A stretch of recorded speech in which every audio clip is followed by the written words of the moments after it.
Hello दोस्तों, स्वागत है और एक प्रीवियस ईयर क्वेश्चन सीरीज में। और हम लोग केमिकल बॉन्डिंग के दो वीडियोस ऑलरेडी कर चुके हैं और 2025 प्रीवियस ईयर क्वेश्चन सेशन और 2024 का प्रीवियस ईयर क्वेश्चंस के टोटल 40 क्वेश्चंस हम लोगों ने डिस्कस कर लिए थे। और आज जो प्रीवियस ईयर क्वेश्चन सेशन 3 होगा, उसमें हम लोग 2023 के प्रीवियस जितने भी केमिकल बॉन्डिंग में जो चैप्टर वाइज हम लोग कर रहे हैं, तो 2023 में जितने भी previous year questions chemical bonding से आए और टोटल 30 क्वेश्चंस हम लोग डिस्कस करेंगे अप टू क्वेश्चन नंबर 70 तक, 41 से 70 तक। ठीक है। तो जिन लोगों को नहीं पता, मेरा नाम है Neelav. I am a graduate from IIT Delhi. और स्टार्ट करते हैं वीडियो को, आज का वीडियो। तो बिना बकवास किए सीधे क्वेश्चंस पे चलते हैं, वो बेटर रहेगा। क्वेश्चन नंबर 40 से स्टार्ट करना है आज। तो क्वेश्चन नंबर 40 पे बोला है कि व्हाट इज द नंबर। अच्छा, और एक बात, जो प्रीवियस ईयर क्वेश्चन सीरीज हम लोग कर रहे हैं, उसके लिए मैं पहली बार दूसरे दोनों वीडियोस में भी बोल दिया था कि आपको क्या करना है कि पहली बात तो पूरा चैप्टर के सारे की सारे जितने भी क्वेश्चन, जितने भी थ्योरी आप जिससे भी पढ़ चुके हो, वो थ्योरी अब एक बार खुद से पढ़ के आओ। खुद से एक बार पढ़ के आओ तो ये क्वेश्चन करना बहुत इजी हो जाता है। नहीं तो तुम इधर आके, मैं तो इधर क्वेश्चन के साथ साथ उसके पीछे जो छुपे हुए उसका जो थ्योरी पार्ट होगा उसको भी मैं कवर कर लूंगा।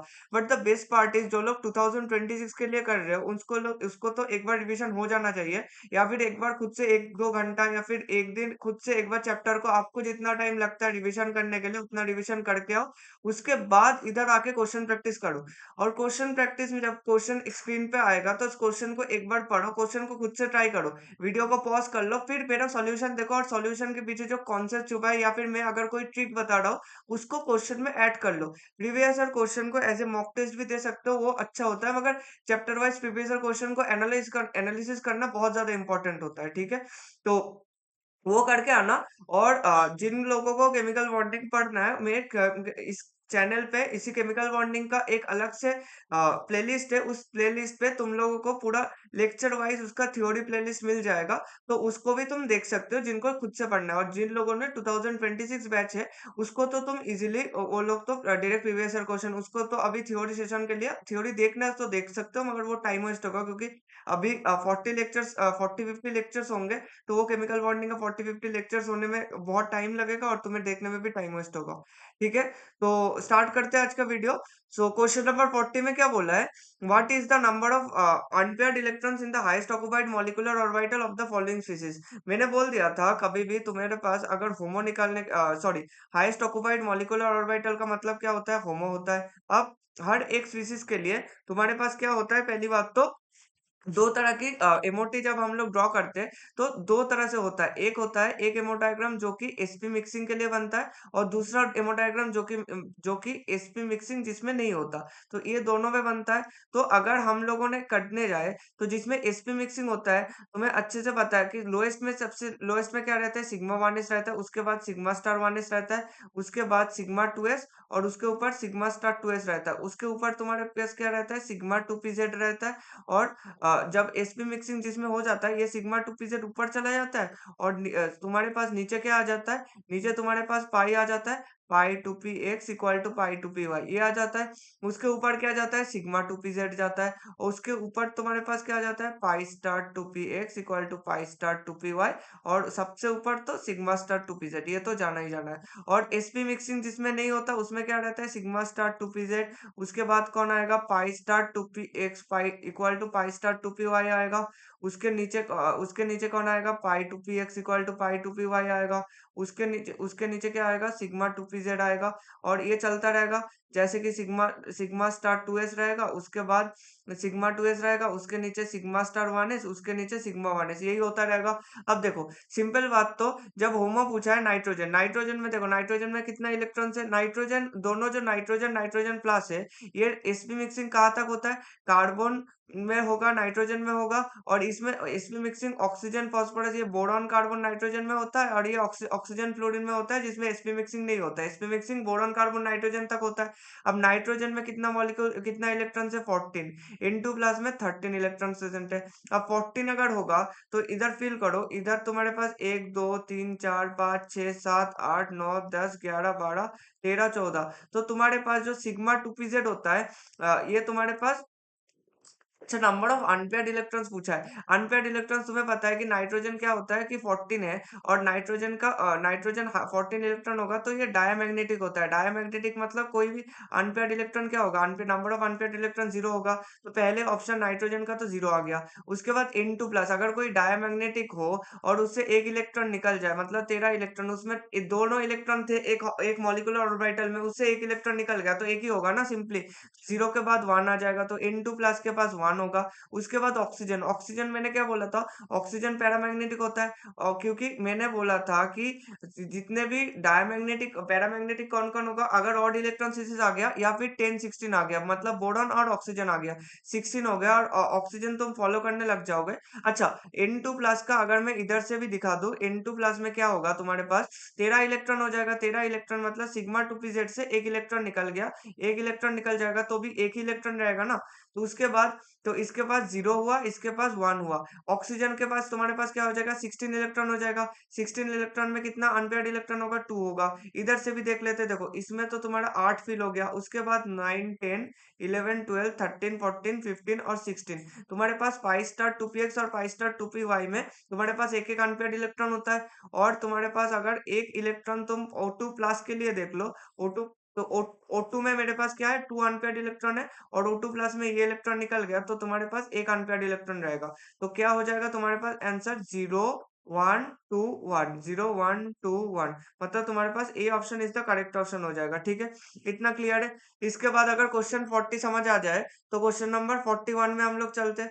क्वेश्चन नंबर 41 में बोला है कि the total number of lone pairs of electrons on oxygen atom of ozone is, कि तुम्हारा ये सेम क्वेश्चन बहुत बार आ चुका है। अब देखो इसमें अच्छे ध्यान से सुन लेना, क्योंकि तुम्हारे पास जो क्वेश्चन आया है इसमें पूछा है कि number of lone pair of electrons on the oxygen atom of oxygen atom of ozone is. इसमें तुम्हारे पास कोई ऐसे मेंशन नहीं किया है कि भाई सेंट्रल एटम में जो भी तुम्हारे पास ऑक्सीजन होगा उसको काउंट करना है। इसमें तुम्हारे पास जितने ऑक्सीजन से उसको काउंट कर लेना। ठीक है, तुम्हारे पास पहली सबसे पहले क्या इंपॉर्टेंट है, कोई भी केमिकल बॉन्डिंग का क्वेश्चन करने से पहले उसका स्ट्रक्चर बना लो। तो तुम्हारे पास जो स्ट्रक्चर आएगा, ऑक्सीजन डबल बॉन्ड ऑक्सीजन रहेगा और एक कोऑर्डिनेट बॉन्ड रहेगा।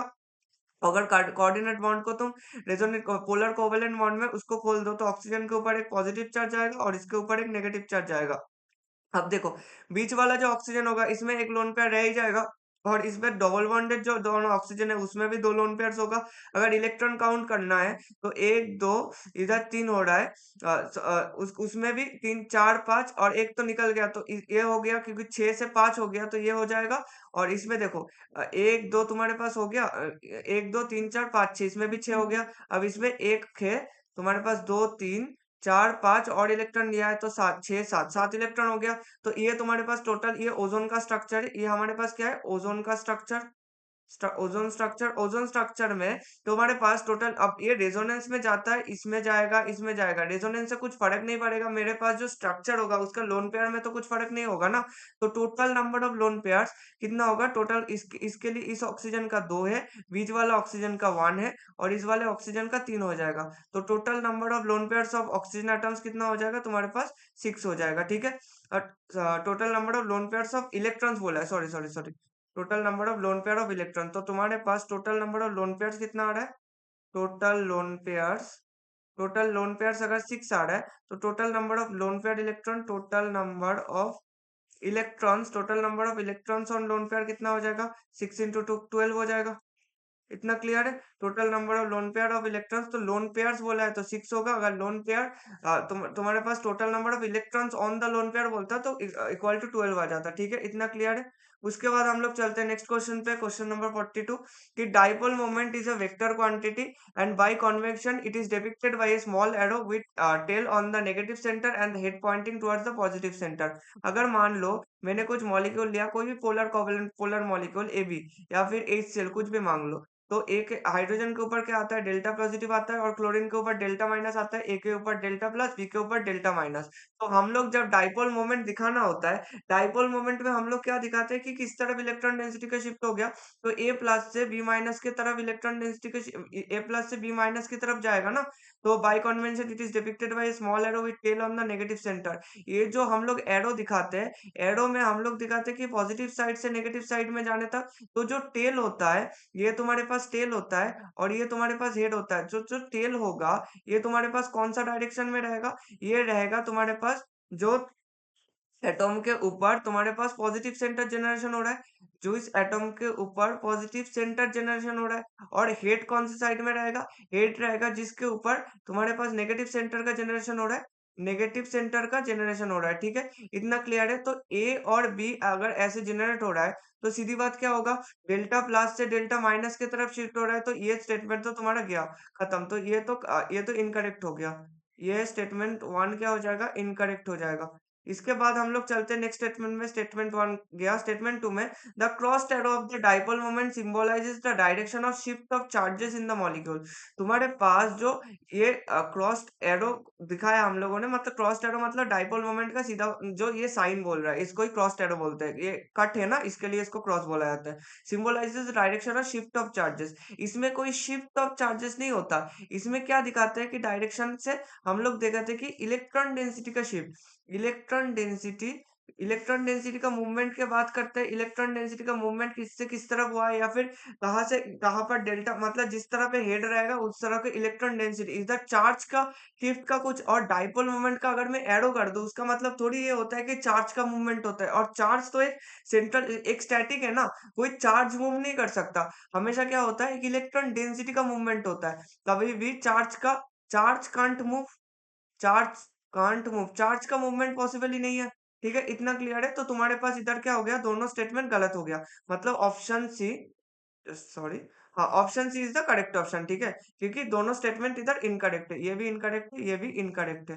ठीक है, इतना क्लियर है? इसके बाद हम लोग चलते हैं क्वेश्चन नंबर 42 43 पे। इसको मिटा देता हूँ, सॉरी। हाँ, क्वेश्चन नंबर 43 में चलते हैं। क्वेश्चन नंबर 43 में क्या बोला है कि the number of given orbitals which have electron density along the following axis. Along the following axis मतलब तुम्हारे पास सिंपली पूछा है इधर कि एक्सियल ऑर्बिटल्स कौन कौन सा होगा। इधर एक्सियल ऑर्बिटल्स कौन कौन सा होगा। एक्सियल ऑर्बिटल्स पता करने के लिए तो तुम्हें सिंपली पता क्या करना है कि तुम्हारे पास जो भी पी ऑर्बिटल्स होता है, पी ऑर्बिटल्स मेरे पास कैसे होता है, पी ऑर्बिटल्स का सिंपल फंडा है कि जो कि अलोंग द एक्सिस रहता है, अलोंग द एक्सिस रहता है। अगर तुम पी एक्स के बात करो तो पी एक्स मेरे पास क्या होगा, पी एक्स अगर इसको एक्स डायरेक्शन मान लो तो ये पी एक्स हो जाएगा। अगर इसको वाई डायरेक्शन मान लो तो ये पी वाई हो जाएगा। अगर इसको जेड डायरेक्शन मान लो तो पी जेड हो जाएगा। ये सिंपल तरीका चलते रहेगा। तो मेरे पास अगर मैं बात करूं एक्सियल डायरेक्शन पे, एक्सियल डायरेक्शन पे अगर पी ऑर्बिटल्स का बात हुआ है तो तीनों के तीनों पी ऑर्बिटल्स मेरे पास क्या है कि एक्सियल डायरेक्शन पे उसका इलेक्ट्रॉन डेंसिटी हो रहा है ना। ये इलेक्ट्रॉन डेंसिटी जो भी है ये एक्सियल ही है, एक्सियल एक्सिस पे ही है। तो मेरे पास P X P Y P Z ये तीनों क्या हुआ कि which of the electron density along the axis. तो इसका तो अलोंग द एक्सिस है। अगर डी एक्स वाई के बात करें, डी ऑर्बिटल्स का, मैंने डी ऑर्बिटल्स का तुम्हें पता होना चाहिए कि डी ऑर्बिटल्स तुम्हारे पास क्या होता है, नॉन एक्सियल ऑर्बिटल्स होता है, नॉन एक्सियल ऑर्बिटल्स होता है। और तुम्हारे पास क्या होता है, एक्सियल ऑर्बिटल्स होता है। एक्सियल, नॉन एक्सियल ऑर्बिटल्स और एक्सियल ऑर्बिटल्स में, नॉन एक्सियल ऑर्बिटल्स में कौन कौन आता है, डी एक्स वाई आता है, डी वाई जेड आता है और डी जेड एक्स आता है। और तुम्हारे पास एक्सियल ऑर्बिटल्स में कौन कौन आता है, d x square minus Y square और डी जेड स्क्वायर, ये दोनों आता है। अब देखो ध्यान से सुन लो, तुम्हारे पास जो नॉन एक्सियल ऑर्बिटल्स होता है, non axial orbitals d x y, d y z और डी जेड एक्स, ये तुम्हारे पास क्या होता है, इन तीनों के केसेस में जो इलेक्ट्रॉन डेंसिटी होता है, electron density is not on the axis, is not on the axis, इसमें एक्सिस में नहीं होता।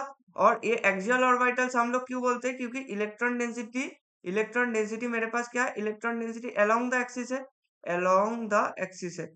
ठीक है, इतना क्लियर है? तो अगर मैं एक का ही स्ट्रक्चर ड्रॉ कर दो, डी एक्स वाई का अगर स्ट्रक्चर ड्रॉ करूँ तो डी एक्स वाई का क्या होता है, तुम्हारे पास एक्स और वाई एक्सिस इसको अगर मान लो तो तुम्हारे पास ये जीरेड सिमेट्री का होता है। मतलब ये तुम्हारे पास डी एक्स वाई ऑर्बिटल हो गया। तो इसका देखो, डी एक्स वाई ऑर्बिटल का एक्सिस का डायरेक्शन में तो नहीं है ना, इसका जो डायरेक्शन है ये एक्स वाई प्लेन का, एक्स वाई प्लेन या फिर एक्स प्लेन में होगा। एक मतलब तुम्हारे पास जो जेड एक्सिस का परपेंडिकुलर हो जाएगा, और ये सेम चलता रहेगा। अगर एक्स वाई को तुम बदलते रहोगे वाई जेड पे तो ये डायग्राम आ जाएगा, और उसका अगर जेड एक्स में बदल तो वो डायग्राम आ जाएगा। मतलब सीधी बात है, मेरे पास क्या आ जाएगा, नॉन एक्सियल ऑर्बिटल्स आता रहेगा। इसके बाद हम लोग अगर कोई भी एक्सियल ऑर्बिटल का बात कर ले, एक्सियल ऑर्बिटल कैसे दिखेगा। हाँ, एक्सियल ऑर्बिटल का अगर बात करूं तो, सॉरी,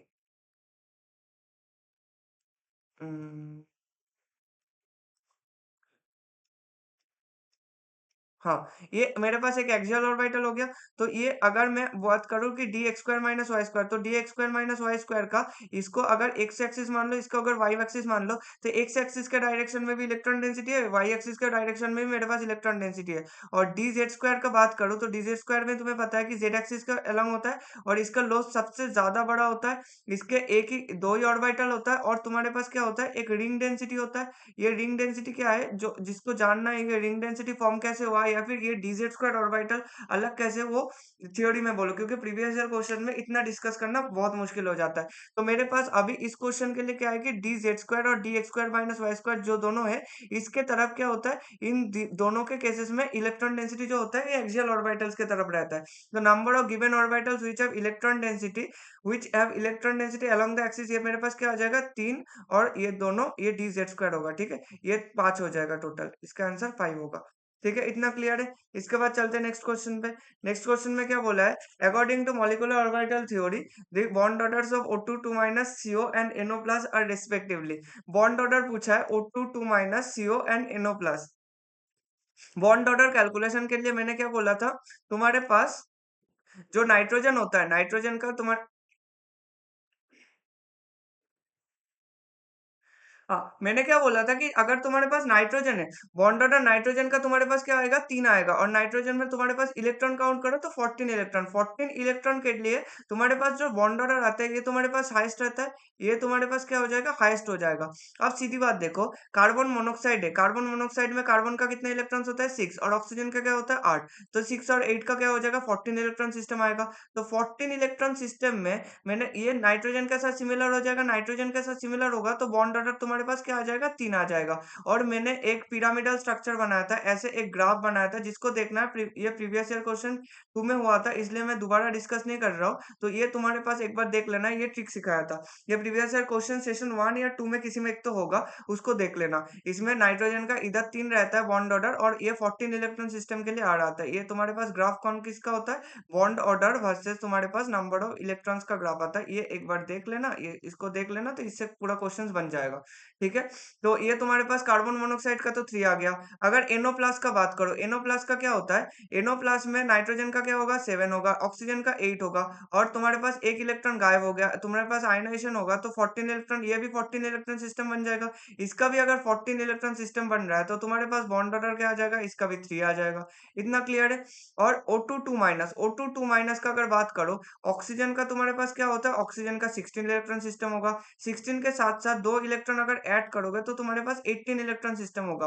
और याद रखना, एक इलेक्ट्रॉन घटा, मतलब 14 के बाद ये 14 से तुम्हारे पास 20 तक होता है, 14 से 20 तक तुम्हारे पास डिक्रीज होता है। एक इलेक्ट्रॉन अगर घटा तो तुम्हारे पास 0.5 का होता है। तो तुम्हारे पास 14 से 18 जाते हुए 4 इलेक्ट्रॉन घटा, 4 इलेक्ट्रॉन मतलब 2 बॉन्ड ऑर्डर घट जाएगा। तुम्हारे पास 14 इलेक्ट्रॉन सिस्टम से, मतलब 14 से 18 के, तो तुम्हारे पास 4 इलेक्ट्रॉन का लॉस हुआ।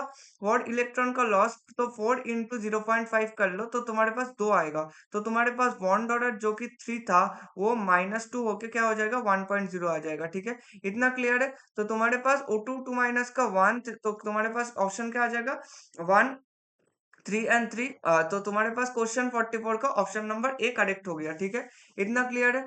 इतना क्लियर है, तो चलते हैं हम लोग नेक्स्ट क्वेश्चन, क्वेश्चन नंबर 45 पे। क्वेश्चन नंबर 45 का क्वेश्चन बहुत अच्छा है। तो इसमें पूछा है कि मैच द फॉलोइंग दिया है। अब देखो, इस क्वेश्चन के लिए तुम्हारे पास जो पहली बात है, इसको थोड़ा कोऑर्डिनेशन केमिस्ट्री का जरूरत है। ये कोऑर्डिनेशन केमिस्ट्री का भी क्वेश्चन मान सकते हो, केमिकल बॉन्डिंग का भी, जो भी इसको मानना है मान लो।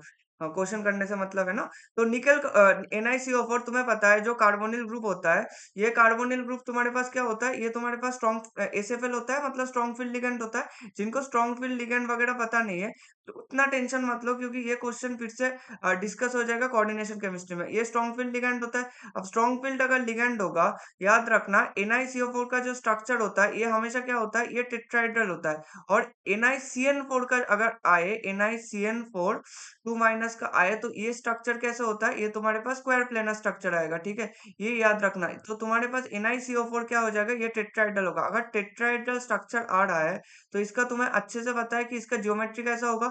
इसका ज्योमेट्री तुम्हारे पास sp3 हो जाएगा, इसका हाइब्रिडेशन सॉरी। तो CuNH3, इसके बाद चलते हैं CuNH3 whole 4, copper NH3 whole 4 2 plus, ठीक है। अच्छा, इसका Cu कॉपर वाला के क्या हो जाएगा, कॉपर का याद रखना इसके होता है DsP2, क्योंकि ये आता है स्क्वायर प्लेनर, स्क्वायर प्लेनर, क्योंकि इसके तुम्हारे पास NiCO4 में एक एक तो तुम्हारे पास टेट्राहेड्रल आने के बजाय कि उसका पीछे वाला डी खाली नहीं रहता, और CuNH4 2 में इसका कॉपर 2 प्लस में एक डी खाली हो जाता है और इसमें इलेक्ट्रॉन डोनेशन इजीली हो सकता है। तो CuNH3 का तो ये हो जाएगा, NiCO4 का भी फर्स्ट ऑप्शन ही करेक्ट है। उसके बाद FeNH3 2 का देखो, FeNH3 होल 6 2 प्लस, दोनों का ऑक्टेड्रल, और अगर दोनों को एक साथ कंपेयर भी कर दो तो उसको वो सबसे ज्यादा बेहतर होगा, ये 2 प्लस। अब तुम्हें पता है NH3 तुम्हारे पास स्ट्रॉन्ग फील्ड अगर लिगैंड का कंपैरिजन करोगे तो NH3 का लिगैंड स्ट्रेंथ वाटर से ज्यादा आता है। तो अगर अमोनिया का ज्यादा आता है वाटर से, तो तुम याद रखना कि इसके लिए अगर ज्यादा आएगा तो इलेक्ट्रॉन को ज्यादा धकेलेगा, और तो तुम्हारे पास इनर डी ऑर्बिटल्स खाली हो जाएगा। इनर डी ऑर्बिटल्स अगर खाली हो जाएगा तो तुम्हारे पास Fe2 प्लस का Fe2 प्लस NH3 होल 6 में इसमें स्ट्रॉन्ग फील्ड लिगैंड होगा अमोनिया, और इसमें वाटर क्या हो जाएगा, वीक फील्ड लिगेंड हो जाएगा इन कंपैरिजन टू अमोनिया। तो इसमें हाइब्रिडाइजेशन क्या हो जाएगा, तुम्हारे पास D2sp3 हो जाएगा, क्योंकि इसमें इनर डी ऑर्बिटल खाली हो गया, और इसका sp3 D2 हो जाएगा। तो ये तुम्हारे पास क्या बन जाएगा, inner orbital complex, inner orbital complex, inner orbital complex. और ये तुम्हारे पास sp3 D2 क्या हो जाएगा, outer orbital complex, outer orbital complex, ठीक है। इतना क्लियर है। इतना अगर क्लियर है तो तुम्हारे पास ऑप्शंस क्या आ जाएगा, ऑप्शंस अगर मैं देखने जाऊँ तो जस्ट सेकेंड। फर्स्ट का तो ए का 1 है, बी का 2 है, ए का 1, बी का 2, सी का 4 हो जाएगा, तो इसका इधर आ जाएगा। तो तुम्हारे पास D option is the correct option, ठीक है। इतना क्लियर है। तो ये क्वेश्चन में, ये क्वेश्चन कुछ लोगों को दिक्कत आ सकता है जिन लोगों ने कोऑर्डिनेशन केमिस्ट्री नहीं पढ़ा है। कोऑर्डिनेशन केमिस्ट्री पढ़ लेना, इसके बाद ये क्वेश्चन बहुत मतलब मामूली क्वेश्चन लगेगा। ये क्वेश्चन में चलती है, इस क्वेश्चन में तो कोऑर्डिनेशन वगैरह का कुछ दिक्कत नहीं है।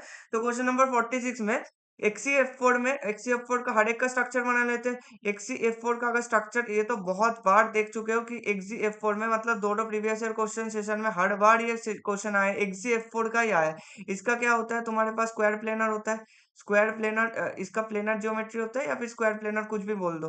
तो XCF4 का क्या हो जाएगा, 2 हो जाएगा स्क्वायर प्लेनर, और इसका दो लोन पेयर्स क्या होता है, दोनों एक दूसरे का मतलब परपेंडिकुलर पोजिशन में रह जाता है, तो कोई दिक्कत नहीं रहता। इसके बाद चलते SF4 में। अगर SF4 का बात करो, SF4 का क्या होता है, सीशो शेप होता है, और इसका दोनों फ्लोरीन क्या होता है, एक्सियल होता है, और एक लोन पेयर रहता है तुम्हारे पास इक्वेटोरियल में, और दो फ्लोरीन रहता है। और ये जो दोनों फ्लोरीन है, ये सॉरी, ये जो दोनों फ्लोरीन है तुम्हारे पास, इसका अगर मैं बोलूँ तो ये तुम्हारे पास एक इक्वेटोरियल प्लेन बन जाएगा, और इक्वेटोरियल और तुम्हारे पास एक्सियल, ये दोनों परपेंडिकुलर बन जाएगा। तो ये तुम्हारे पास इसका क्या हो जाएगा, इसका सीसॉ शेप हो जाएगा।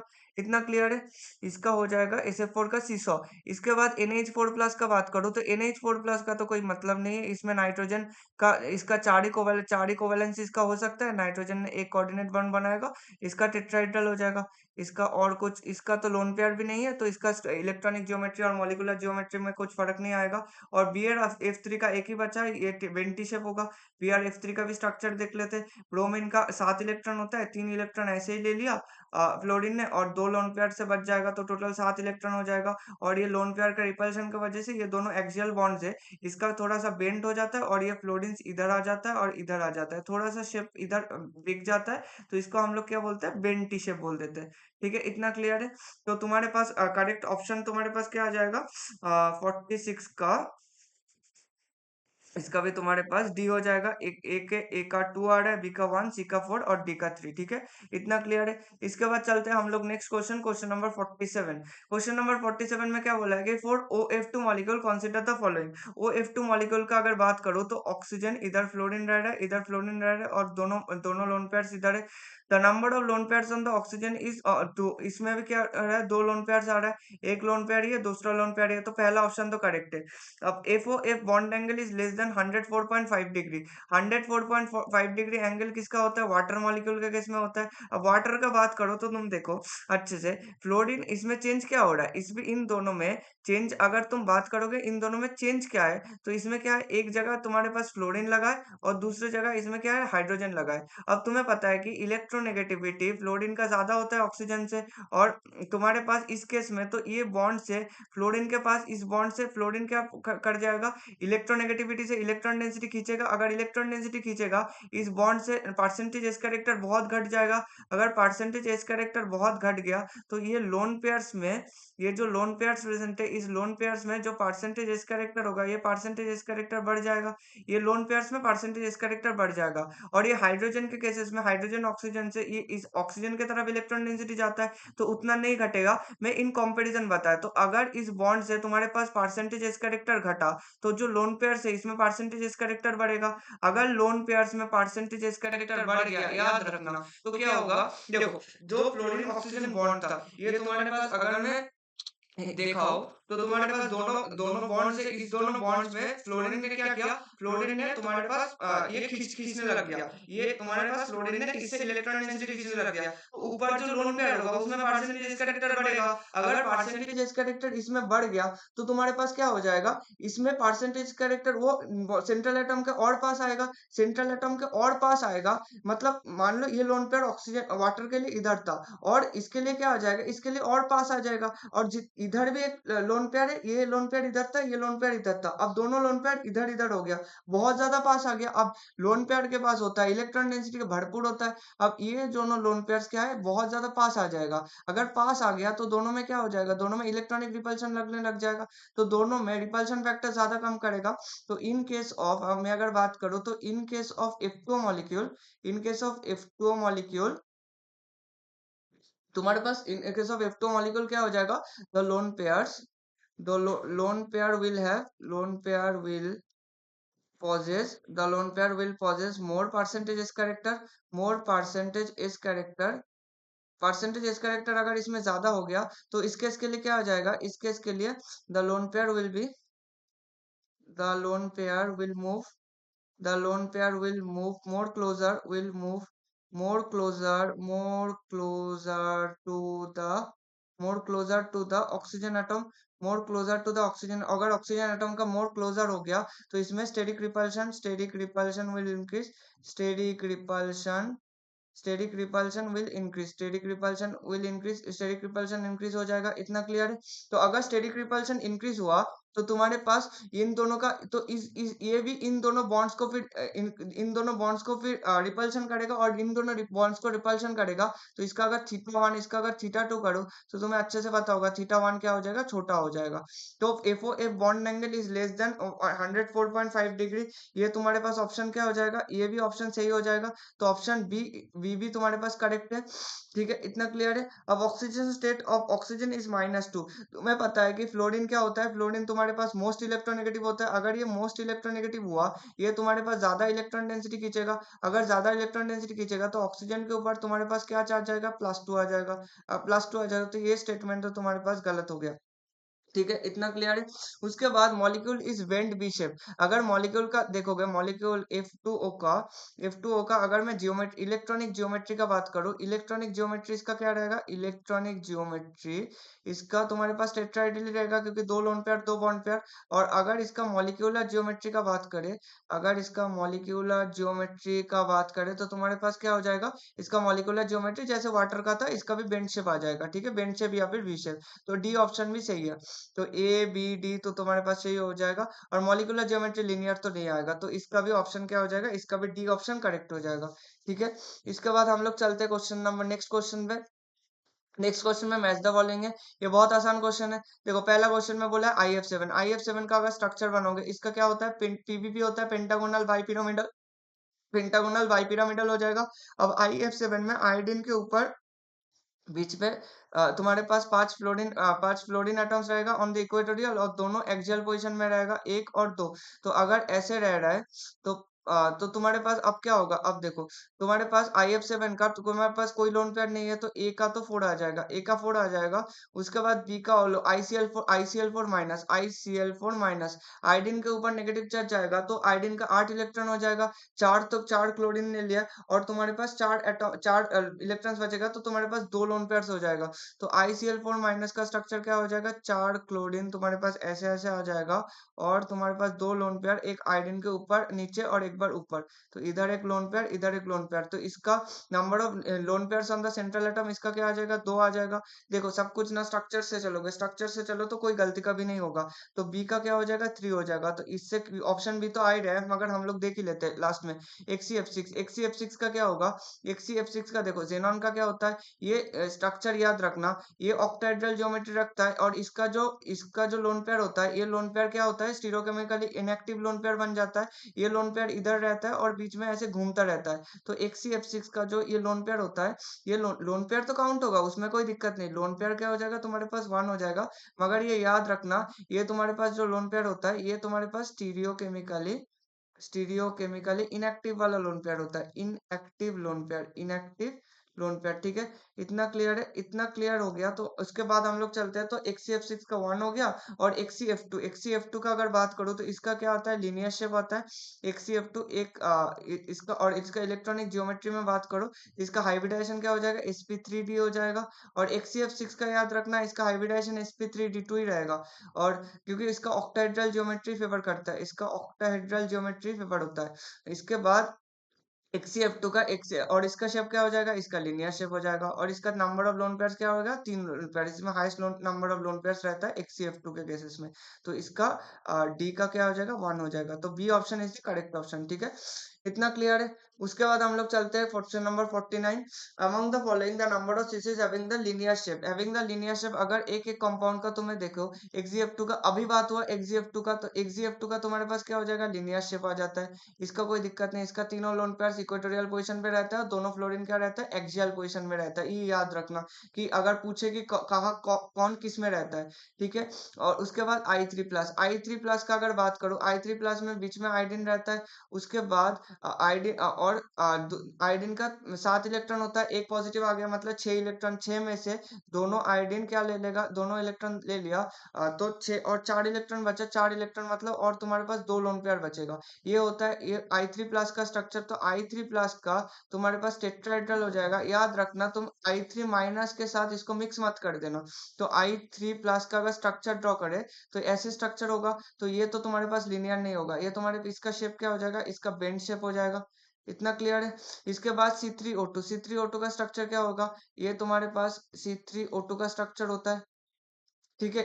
ये स्ट्रक्चर ध्यान से रखना, इसमें जो कार्बन्स होता है, ये सारे के कार्बन्स क्या है, sp हाइब्रिडाइजेशन में। और तो इसमें क्या होगा, C3O2 का ये स्ट्रक्चर है, तो ये कंपाउंड तुम्हारे पास क्या हो जाएगा, ये कंपाउंड भी तुम्हारे पास लीनियर हो गया। इतना क्लियर है। तो आई XCF2 भी हो गया, C3O2 में हो गया। I3 माइनस दे दिया, अच्छा हुआ। I3 माइनस का कंपैरिजन भी सुन लो। I3 माइनस में तुम्हारे पास आयोडीन के ऊपर 8 इलेक्ट्रॉन आ गया। एक आयोडीन तुम्हारे पास ऊपर, एक आयोडीन नीचे, और बीच में क्या आ जाएगा, बीच में तीन लोन पेयर्स आ गया। तो तुम्हारे पास इसका शेप क्या हो जाएगा, इसका लीनियर शेप हो जाएगा, ठीक है। इतना क्लियर है। तो I3 माइनस भी लीनियर हो गया। कार्बन डाइऑक्साइड का स्ट्रक्चर तो भाई क्लास 4 से सबको पता है। कार्बन डाइऑक्साइड में इधर एक कार्बन होगा, तो कार्बन का क्या हो जाएगा, sp हाइब्रिडेशन हो जाएगा। तो इसका कार्बन डाइऑक्साइड का इधर भी इसका लीनियर शेप हो जाएगा, ठीक है। इतना क्लियर है। तो CO2 लीनियर हो गया। अब उसके बाद चलते SO2 में। SO2 मॉलिक्यूल में सल्फर के ऊपर 6 इलेक्ट्रॉन होता है, दोनों ऑक्सीजन के साथ डबल बॉन्ड किया तो 4 इलेक्ट्रॉन खत्म हो गया। उसके बाद एक लोन पेयर बच जाएगा, और इसका क्या हो जाएगा, ट्राइगोनल प्लेनर ज्योमेट्री हो जाएगा। ट्राइगोनल प्लेनर इसका हाँ तुम्हारे पास इलेक्ट्रॉनिक ज्योमेट्री हो जाएगा। और मॉलिक्यूलर शेप के बारे में बात करें तो इसका क्या हो जाएगा, वी शेप हो जाएगा, या बेंड शेप बोल दो, कुछ भी बोल दो। तो SO2 तो हमारे पास नहीं हुआ, I3+ भी नहीं हुआ। इसके बाद BeCl2 होगा, यह ध्यान रखना। BeCl2 में बेरिलियम के पास दोनों इलेक्ट्रॉन्स है, तो बेरिलियम क्लोराइड ऐसे क्या हो जाता है, लीनियर शेप हो जाता है। इसका तो मतलब क्या ही था इस क्वेश्चन में। BeCl2 और BCl2- में अगर पूछे तो बोरॉन के पास क्या होता है, 3 इलेक्ट्रॉन्स होता है। दोनों क्लोरीन का दे दिया और एक नेगेटिव चार्ज उसने लिया, मतलब एक लोन पेयर लेगा। तो इसका भी क्या हो जाएगा, वी शेप हो जाएगा। वी शेप हो जाएगा या फिर बेंड शेप बोल दो, कुछ भी बोल दो। तो ये तुम्हारे पास लिनियर तो नहीं होगा। तो number of compounds having linear geometry क्या हो जाएगा, 1 2 3 4 5। तो तुम्हारे पास 5 हो गया, ठीक है। इतना क्लियर है। इसके बाद चलते क्वेश्चन नंबर 49 के बाद क्वेश्चन नंबर 50 में। Number of species among the following which have the square pyramidal geometry. अगर स्क्वायर पिरामिडल ज्योमेट्री का बात कर रहे हैं तो देखो पी एफ फाइव और पी एफ फाइव का स्ट्रक्चर क्या होगा। पी एफ फाइव का फ्लोरीन, इधर फ्लोरीन, इधर फ्लोरीन, इधर फ्लोरीन और इधर फ्लोरीन। ये तुम्हारे पास क्या होता है, ट्राइगोनल बाइपिरामिडल ज्योमेट्री आता है। तो स्क्वायर पिरामिडल तो इसका नहीं होगा। तो इसका क्या आ जाएगा, टीबीपी ज्योमेट्री आ जाएगा। इतना क्लियर है। टीबीपी आ जाएगा तो ये तो नहीं होगा। Br F4- का अगर ड्रॉ करें तो Br F4- तो ब्रोमीन के पास 7 इलेक्ट्रॉन था, एक इलेक्ट्रॉन लिया तो 8 इलेक्ट्रॉन बन गया। और उसके बाद 4 फ्लोरीन ने इसको ले लिया। 4 इलेक्ट्रॉन्स ले लिया। ब्रोमीन के पास 2 लोन पेयर बच गया। और एक नेगेटिव चार्ज तो मॉलिक्यूल के ऊपर रहेगा। तो Br F4- के केस में ये क्या हो जाएगा, लीनियर हो जाएगा। और इसका शेप की बात करें तो इसका स्ट्रक्चर तो इसका सॉरी लीनियर बोल रहा हूँ, इसका प्लेनर हो जाएगा। इसका क्या हो जाएगा, प्लेनर हो जाएगा। इतना क्लियर है। स्क्वायर प्लेनर या फिर प्लेनर, कुछ भी लिख दो। इसके बाद IF5 में चले। IF5 के केसेस में क्या हो जाएगा, आयोडीन। उसके बाद 5 तो ले लिया। और एक तुम्हारे पास लोन पेयर बचा रहेगा, 5 इधर फ्लोरीन रह जाएगा और एक लोन पेयर बच जाएगा। अब इस केस में देखो, इस केस में तुम्हारे पास क्या हो जाएगा, 4 फ्लोरीन एक में है और एक फ्लोरीन ऊपर है। तो IF5 का जो स्ट्रक्चर आएगा, IF5 का स्ट्रक्चर क्या हो जाएगा, तुम्हारे पास स्क्वायर पिरामिडल आ गया। ये इसका स्ट्रक्चर क्या आ गया, स्क्वायर पिरामिडल टाइप का आ गया। इसके बाद IF5 में तो तुम्हारे पास हुआ BR F5 का स्ट्रक्चर। BR F5 और I5 में कोई डिफरेंस नहीं होगा। जो मतलब इधर से सेंट्रल एटम का चेंज होगा। तो ब्रोमीन तुम्हारे पास एक फ्लोरीन अबव और 4 फ्लोरीन तुम्हारे पास इक्वेटोरियल पोजिशन में आएगा। 1 2 3 4, ये 4 फ्लोरीन तुम्हारे पास इक्वेटोरियल पोजिशन में। और एक फ्लोरीन तुम्हारे पास क्या आ जाएगा, ऊपर चला जाएगा। तो BR F5 का भी स्क्वायर पिरामिडल ज्योमेट्री हो जाएगा। इतना क्लियर है। तो BR F5 का भी हो गया। BR F4- का भी नहीं होगा, PF5 का भी नहीं होगा। XeO F4 का बात करें तो जेनॉन का डबल बॉन्ड ऑक्सीजन रहेगा। और 4 फ्लोरीन ऐसे ऐसे ऐसे ऐसे एक प्लेन में रहेगा। और एक लोन पेयर नीचे रहेगा। तो इसका भी बात करें तो इसका भी XeF4 के केसेस में इसका क्या हो जाएगा, स्क्वायर पिरामिडल ज्योमेट्री हो जाएगा। इसके केस में भी क्या हो जाएगा, मेरे पास स्क्वायर पिरामिडल ज्योमेट्री आ जाएगा। और लास्ट के केसेस में देख लेते हैं, ICl4- बोला है। तो इसका भी होगा ICl4-। आयोडीन के पास 7 इलेक्ट्रॉन था, एक लिया तो 8 इलेक्ट्रॉन बन गया। 8 इलेक्ट्रॉन, इसका भी सिमिलर स्ट्रक्चर आएगा ICl4- और BrF4- में कोई डिफरेंस नहीं है। तो इधर आयोडीन आएगा और 4 क्लोरीन तुम्हारे पास एक प्लेन में आ जाएगा। और 4 इलेक्ट्रॉन बच रहा है तो एक लोन पेयर ऊपर, एक लोन पेयर नीचे। तो ICl4- का क्या आ जाएगा, शेप स्क्वायर प्लेनर टाइप का आ जाएगा। तो इधर तुम्हारे पास number of following which are square pyramidal geometry का आ जाएगा 1 2 3। ठीक है। इतना क्लियर है। तो इसका क्या हो जाएगा, 3 आ जाएगा। ये न्यूमेरिकल टाइप का क्वेश्चन था। इसका क्लियर है। तो क्वेश्चन नंबर 51 में चलते हैं। Number of species having a square planar shape from the following. XeF4 का स्ट्रक्चर हम लोग ये तो मतलब कितने बार 100 बार देख लिए। XeF4 का स्ट्रक्चर क्या हो गया, ये स्ट्रक्चर आ गया। अब तो याद हो जाना चाहिए कि XeF4 कैसा होता है, ये स्क्वायर प्लेनर होता है। मैं हर एक क्वेश्चन में मैं खुद पता होने के बाद भी स्ट्रक्चर ड्रॉ कर रहा हूँ। तो तुम्हारे पास भी इंपॉर्टेंट हो जाता है कि स्ट्रक्चर ड्रॉ करके चलो। हमेशा स्ट्रक्चर ड्रॉ करके चलोगे तो क्वेश्चन में कभी गलतियां नहीं होगा। स्ट्रक्चर छोड़ के खुद से याद करने चाहोगे, भाई मैं तो ये ट्रिक सीख के आया हूँ, मैं वो सीख के आया हूँ, ये जब तक करते रहोगे ये सब तक गलती होता रहेगा। तो द बेस्ट तरीका है इसकी स्ट्रक्चर से चलो। हमेशा स्ट्रक्चर से करोगे तो कभी गलतियां नहीं होगा। XeF4 का स्ट्रक्चर क्या होगा, स्क्वायर प्लेनर होगा। उसके बाद SF4 का क्या होता है, ट्राइगोनल बाइपिरामिडल होता है। 4 फ्लोरीन, 2 फ्लोरीन एक्सियल में रहेगा, 2 फ्लोरीन इक्वेटोरियल में रहेगा, एक लोन पेयर रह जाएगा। तो इसका तो स्क्वायर प्लेनर तो नहीं हो रहा है। इसका तो XeF4 का स्ट्रक्चर होगा SiF4 का क्या होगा, सिलिकॉन। और 4 फ्लोरीन तुम्हारे पास सिलिकॉन का 4 होता है तो इसका भी टेट्राहेड्रल हो जाएगा। और इसका क्या हो जाएगा, ट्राइगोनल, इसका सीसो हो जाता है। SF4 का शीशा हो जाता है। देखो तुम अगर इसका ट्रेंड फॉलो करोगे तो तुम्हारे पास जो कंपाउंड्स वो लोग दे रहे हैं वो कंपाउंड्स घुमा फिरा के सिमिलर टाइप का ही क्वेश्चन आ रहा है, सिमिलर टाइप का ही एग्जांपल्स आ रहा है। कोई अनगिनत नहीं कि कोई भी एक मॉलिक्यूल उठा के देख लिया तो जब भी मतलब कभी जिंदगी में कोई साइंटिस्ट नहीं देखा है, ऐसा कोई कंपाउंड तो नहीं देखा ना। जो कंपाउंड एनसीईआरटी में लिखा है वही प्रैक्टिस करके चले जाओ, सीधा बात है, क्वेश्चन सॉल्व करके आ जाओ। तो SF4 नहीं हो रहा है, SiF4 नहीं हो रहा है, BF4 माइनस का भी स्ट्रक्चर ड्रॉ करोगे तो बोरॉन के पास एक इलेक्ट्रॉन आया तो 4 इलेक्ट्रॉन बन गया। तो BF4 माइनस का जो होगा ये भी क्या हो जाएगा, तुम्हारे पास टेट्राहेड्रल हो जाएगा।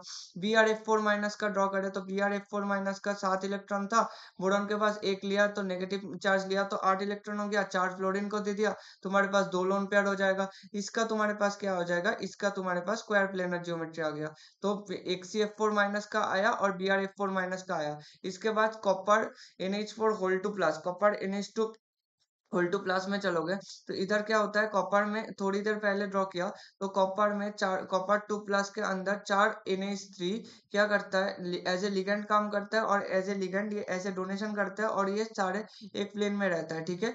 ये बीच में क्या रहता है, कॉपर 2 प्लस रहता है। तो ये तुम्हारे पास जो स्ट्रक्चर होगा ये तुम्हारे पास DsP2 आ जाएगा और तुम्हारे पास स्क्वायर प्लेनर हो जाएगा, ठीक है। इतना क्लियर है, ये भी स्क्वायर प्लेनर आ गया। उसके बाद FeCl4 माइनस, FeCl4 माइनस में अगर देखने जाओगे तो इसका क्या हो जाएगा, Fe2 प्लस में क्लोरीन वीक फील्ड लिगेंड होता है, तो ये तुम्हारे पास ये तुम्हारे पास टेट्राहेड्रल ज्योमेट्री बना लेता है। ये FeCl4 क्या बना लेता है, टेट्राहेड्रल ज्योमेट्री बना लेता है। और PtCl4 माइनस में प्लेटिनम क्या होता है, थर्ड पीरियड एलिमेंट्स होता है, तो ये तो थर्ड पीरियड एलिमेंट्स तो बनाएगा ही, क्या बनाएगा, तुम्हारे पास स्क्वायर प्लेनर ज्योमेट्री आएगा। तो PtCl4 माइनस के केसेस में, PtCl4 माइनस के केसेस में ये क्या बन जाएगा, स्क्वायर प्लेनर बन जाएगा। ये तुम्हारे पास स्क्वायर प्लेनर बन जाएगा, ठीक है, इतना क्लियर है। तो ये भी तुम्हारे पास स्क्वायर प्लेनर बन गया, सॉरी FeCl4 माइनस तो नहीं होगा, लास्ट वाला हो जाएगा। तो 1 2 3 और 4, तो number of species having a square planar shape तुम्हारे पास 4 हो जाएगा। इसके बाद नेक्स्ट क्वेश्चन में चलते हैं। नेक्स्ट क्वेश्चन में बोला है in an ice crystal each water molecule is hydrogen bonded to 4 neighbouring water molecules, ठीक है। इसको याद रखना, क्योंकि वाटर का अगर तुम हाइड्रोजन बॉन्डिंग का कंसीडर करोगे तो ऑक्सीजन वाटर मॉलिक्यूल तो ये होगा ना, ऑक्सीजन के पास तुम्हारे पास पता है कि 2 लोन पेयर्स ऐसे घूमता रहता है। अब 2 लोन पेयर्स मतलब ये इलेक्ट्रॉन डेंसिटी से ऑक्सीजन क्या करते हैं, ये दूसरे का जो हाइड्रोजन होता है ना, दूसरा वाटर मॉलिक्यूल का, वो खींचने लग जाता है। अब 2 लोन पेयर है तो तुम्हारे पास दोनों हाइड्रोजन खींच लेगा। अब ये नेसेसिटी थोड़ी है कि दोनों एक ही हाइड्रोजन से खींचेगा, मॉलिक्यूल का स्ट्रक्चर तो रैंडम हो जाएगा ना, मतलब वाटर में। तो ये दोनों अलग अलग हाइड्रोजन से खींचता है। अब ये जो हाइड्रोजन है ये दूसरे ऑक्सीजन का लोन पेयर से भी तो खींच सकता है ना, दूसरे वाटर मॉलिक्यूल का लोन पेयर से। और ये वाला जो हाइड्रोजन है ये भी क्या हो जाएगा, दूसरे लोन पेयर, दूसरा मॉलिक्यूल ऑफ वाटर का लोन पेयर, दूसरा मॉलिक्यूल ऑफ ऑक्सीजन के पास जो लोन पेयर है उससे खींचने लग जाएगा, ठीक है। इतना क्लियर है, इतना अगर क्लियर है तो मेरे पास क्या हो जाएगा, 4 हो जाएगा आंसर इसका। तो ये तो क्वेश्चन बहुत आसान था।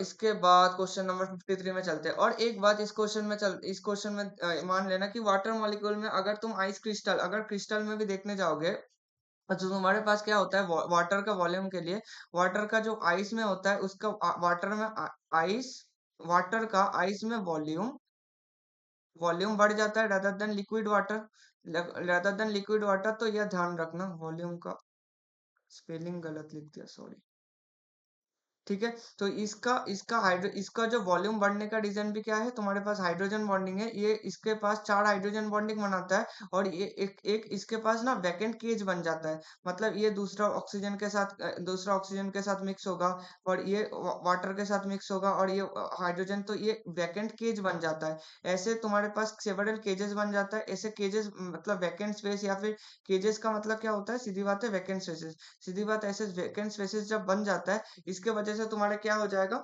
आइस क्रिस्टल में हाइड्रोजन बॉन्डिंग की वजह से केज बन जाएगा और उसका वॉल्यूम बन जाता है, वॉल्यूम बढ़ जाता है। तो तुम्हारे पास जब भी मतलब मम्मी बोलते हैं ना कि फ्रिज में पानी भर के रख दो, तो थोड़ा सा कम पानी भरो, क्योंकि वो मतलब फूल जाता है। या तुम अगर पूरा फुल्ली टाइट करके पानी का बॉटल में पूरा फुल पानी भर के वो रख दो ना, तो तुम्हारे पास बॉटल फटा देगा वो, क्योंकि उसका वॉल्यूम इंक्रीज करेगा, ये केज फॉर्मेशन के लिए, और कुछ नहीं होता। उसके बाद चलते हैं नेक्स्ट क्वेश्चन पे। नेक्स्ट क्वेश्चन में क्या बोला है कि assertion रीजन का क्वेश्चन है। assertion में butane 1 ol has higher boiling point than ethoxy ethane. इसके लिए क्या होगा, तुम्हारे पास ब्यूटन वन ऑल का अगर मैं स्ट्रक्चर ड्रॉ करूँ तो CH3 CH2 CH2 और उसके बाद CH2OH हो जाएगा। ये OH तो तुम्हारे पास जो फंक्शनल ग्रुप आ रहा है ब्यूटन वन ऑल में, ये फंक्शनल ग्रुप क्या है, तुम्हारे पास अल्कोहल है। और इधर इथॉक्सी इथेन तुम्हारे पास क्या हो जाएगा, CH3 CH2 OCH2 CH3 है। तो तुम्हारे पास ये जो अल्कोहल है और ये तुम्हारे पास क्या हो जाएगा, बीच में ऑक्सीजन आ रहा है तो तुम्हारे पास ईथर आ जाएगा। ये दोनों मेरे पास कौन सा टाइप का है, दोनों तुम्हारे पास दोनों का मॉलिक्यूलर फॉर्मूला सेम है, बस फंक्शनल ग्रुप डिफरेंट है। तो फंक्शनल ग्रुप आइसोमरिज्म आइसोमरिज्म इसका इसका मतलब होगा। तो फंक्शनल ग्रुप आइसोमरिज्म में देखो, कोई भी अल्कोहल क्या करता है, अल्कोहल जब सॉल्यूशन में जाएगा तो ये हाइड्रोजन बॉन्डिंग कर सकता है। अगर कभी भी हाइड्रोजन बॉन्डिंग ये हाइड्रोजन बॉन्डिंग जो करेगा, इसका हाइड्रोजन बॉन्डिंग कौन सा टाइप का होगा, इंटरमोलिक्यूलर हाइड्रोजन बॉन्डिंग होगा, नॉट की इंट्रामोलिक्यूलर। इंट्रामोलिक्यूलर होने के लिए उसके पास और कुछ नहीं है, तो ये इंटरमोलिक्यूलर हाइड्रोजन बॉन्डिंग में पार्टिसिपेट करेगा, इंटरमोलिक्यूलर हाइड्रोजन बॉन्डिंग पार्टिसिपेट करेगा। और ईथर के केसेस में तो ईथर को तो बेचारा हाइड्रोजन बॉन्ड ही नहीं कर पाता है, इंटरमोलिकुलर तो दूर की बात है। तो कभी भी मॉलिक्यूल मतलब सॉल्यूशन के अगर अगर हाइड्रोजन बॉन्ड हो रहा है, तो हाइड्रोजन बॉन्ड हो रहा है, उसका मतलब तुम्हारे पास कोई attraction force, extra type of attraction force आ रहा है। तो तुम अगर उसको बॉइल करना चाहते हो या कुछ भी करना चाहते हो, मेल्ट करना चाहते हो, खैर सॉल्यूशन के लिए तो बॉइलिंग पॉइंट काफी है। तो अट्रैक्शन फोर्स, अगर कोई अट्रैक्शन फोर्स आ रहा है, कोई हाइड्रोजन बॉन्ड आया, मतलब कोई extra amount of attraction force आया, कोई extra amount of attraction force तोड़ने के लिए तुम्हें ज्यादा से ज्यादा एनर्जी देना पड़ेगा। तो कभी भी एल्कोहल्स का, इसलिए सेम मॉलिक्यूलर फॉर्मूला में कभी भी एल्कोहल्स का तुम्हारे पास बॉइलिंग पॉइंट क्या होता है, हमेशा ईथर से ज्यादा होता है। ठीक है, इतना क्लियर है, ईथर से ज्यादा होता है। ठीक है, अगर इतना क्लियर हो, इसके बाद हम लोग देखते हैं रीजन में क्या बोला है, extensive hydrogen bonding leads to stronger association of molecules. ठीक है, तो ये तुम्हारे पास करेक्ट स्टेटमेंट हो गया। तो both assertion and reason and R is the correct explanation of A. R में क्या बोला है, सीधी बात है, एक्सटेंसिव हाइड्रोजन बॉन्डिंग के केसेस में ही बोला है। और ये हाइड्रोजन बॉन्डिंग अगर देखने जाओगे तो इसके पास तुम्हारे पास क्या हो जाएगा, इन ब्यूटाइल जो है तुम्हारे पास इस मॉलिक्यूल को, और ऑक्सीजन और हाइड्रोजन होगा, ऑक्सीजन के पास दोनों लोन पेयर होगा, ये क्या कर जाएगा, दोनों ऑक्सीजन, ये ऑक्सीजन दूसरा दूसरा अल्कोहल को खींचेगा, और ये हाइड्रोजन क्या हो जाएगा दूसरे ऑक्सीजन से, ये आर, ये हाइड्रोजन दूसरा जो तुम्हारे पास CH2 होगा, उसके साथ खींचने लग जाओ। और इन ब्यूटाइल को जो मतलब है ना, ये सीधी बात है, ये इसको ही लिख रहा हूँ, इसको ही शॉर्ट फॉर्म में इन ब्यूटाइल लिखा जाता है। जिन लोगों को नहीं पता है तो शायद पता होना चाहिए। ठीक है, इतना तो क्लियर है। तो ये क्वेश्चन हो गया। इसके बाद चलते हैं नेक्स्ट क्वेश्चन में। Number of following factors which affect the percentage covalent character of the ionic bond. For ionic bond, ये आयनिक बॉन्ड का रूल देखने के लिए हमें क्या पता है, फाजान्स रूल पढ़ना पड़ता है। फाजान्स रूल में हम लोग क्या देखे थे, फाजान्स रूल में 4 पॉइंट थे। एक था हम लोग कैटायंस के लिए अगर देखें, कैटायंस के लिए तुम्हारे पास क्या था, पोलराइजिंग पावर ऑफ कैटायंस, और तुम्हारे पास जिसके ऊपर डिपेंड करेगा, चार्ज के ऊपर, सॉरी, कैटायंस का पोलराइजेशन पावर जो कि proportional to charge by size था। और तुम्हारे पास दूसरा एनायंस के लिए क्या था, एनायंस के लिए हम लोग पोलराइजिबिलिटी देखते थे। और एनायंस के लिए तुम्हारे पास डायरेक्टली जो पोलराइजिबिलिटी होता था, वो डायरेक्टली प्रोपोर्शनल टू चार्ज आता था, डायरेक्टली प्रोपोर्शनल टू साइज भी आता था। इतना क्लियर है। तो तुम्हारे पास फास्ट क्या हो जाएगा, पोलराइजेशन पावर ऑफ कैटायन के ऊपर तो परसेंटेज कोवेलेंट कैरेक्टर डिपेंड करेगा, जितना ज्यादा पोलराइजेशन पावर होगा उतना ज्यादा कोवेलेंट कैरेक्टर होगा, तो पोलराइजिंग पावर ऑफ कैटायन होगा। Extent of distortion of anion, ये भी सही बात है, एनायन का डिस्टर्शन के ऊपर तो डिपेंड करेगा। Polarisability of the anion, polarisability of the anion he main factor होता है।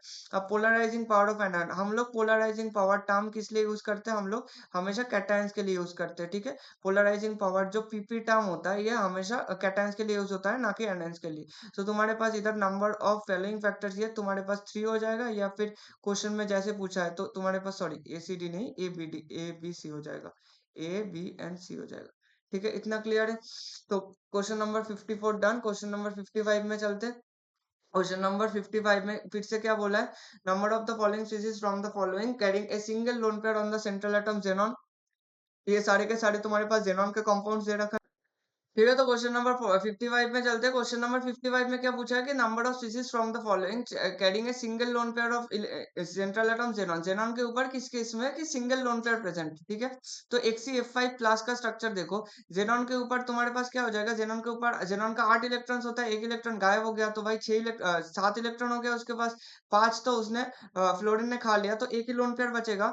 तो इसके पास एक लोन पेयर बचेगा और 5 तुम्हारे पास जो फ्लोरीन होगा, ये 5 4 एक प्लेन में होगा और एक नीचे रह जाएगा, तो तुम्हारे पास XeF5 हो गया, इसके पास एक है। इसके पास XeF5 क्लास के पास तुम्हारे पास क्या हो जाएगा, एक लोन पेयर आएगा।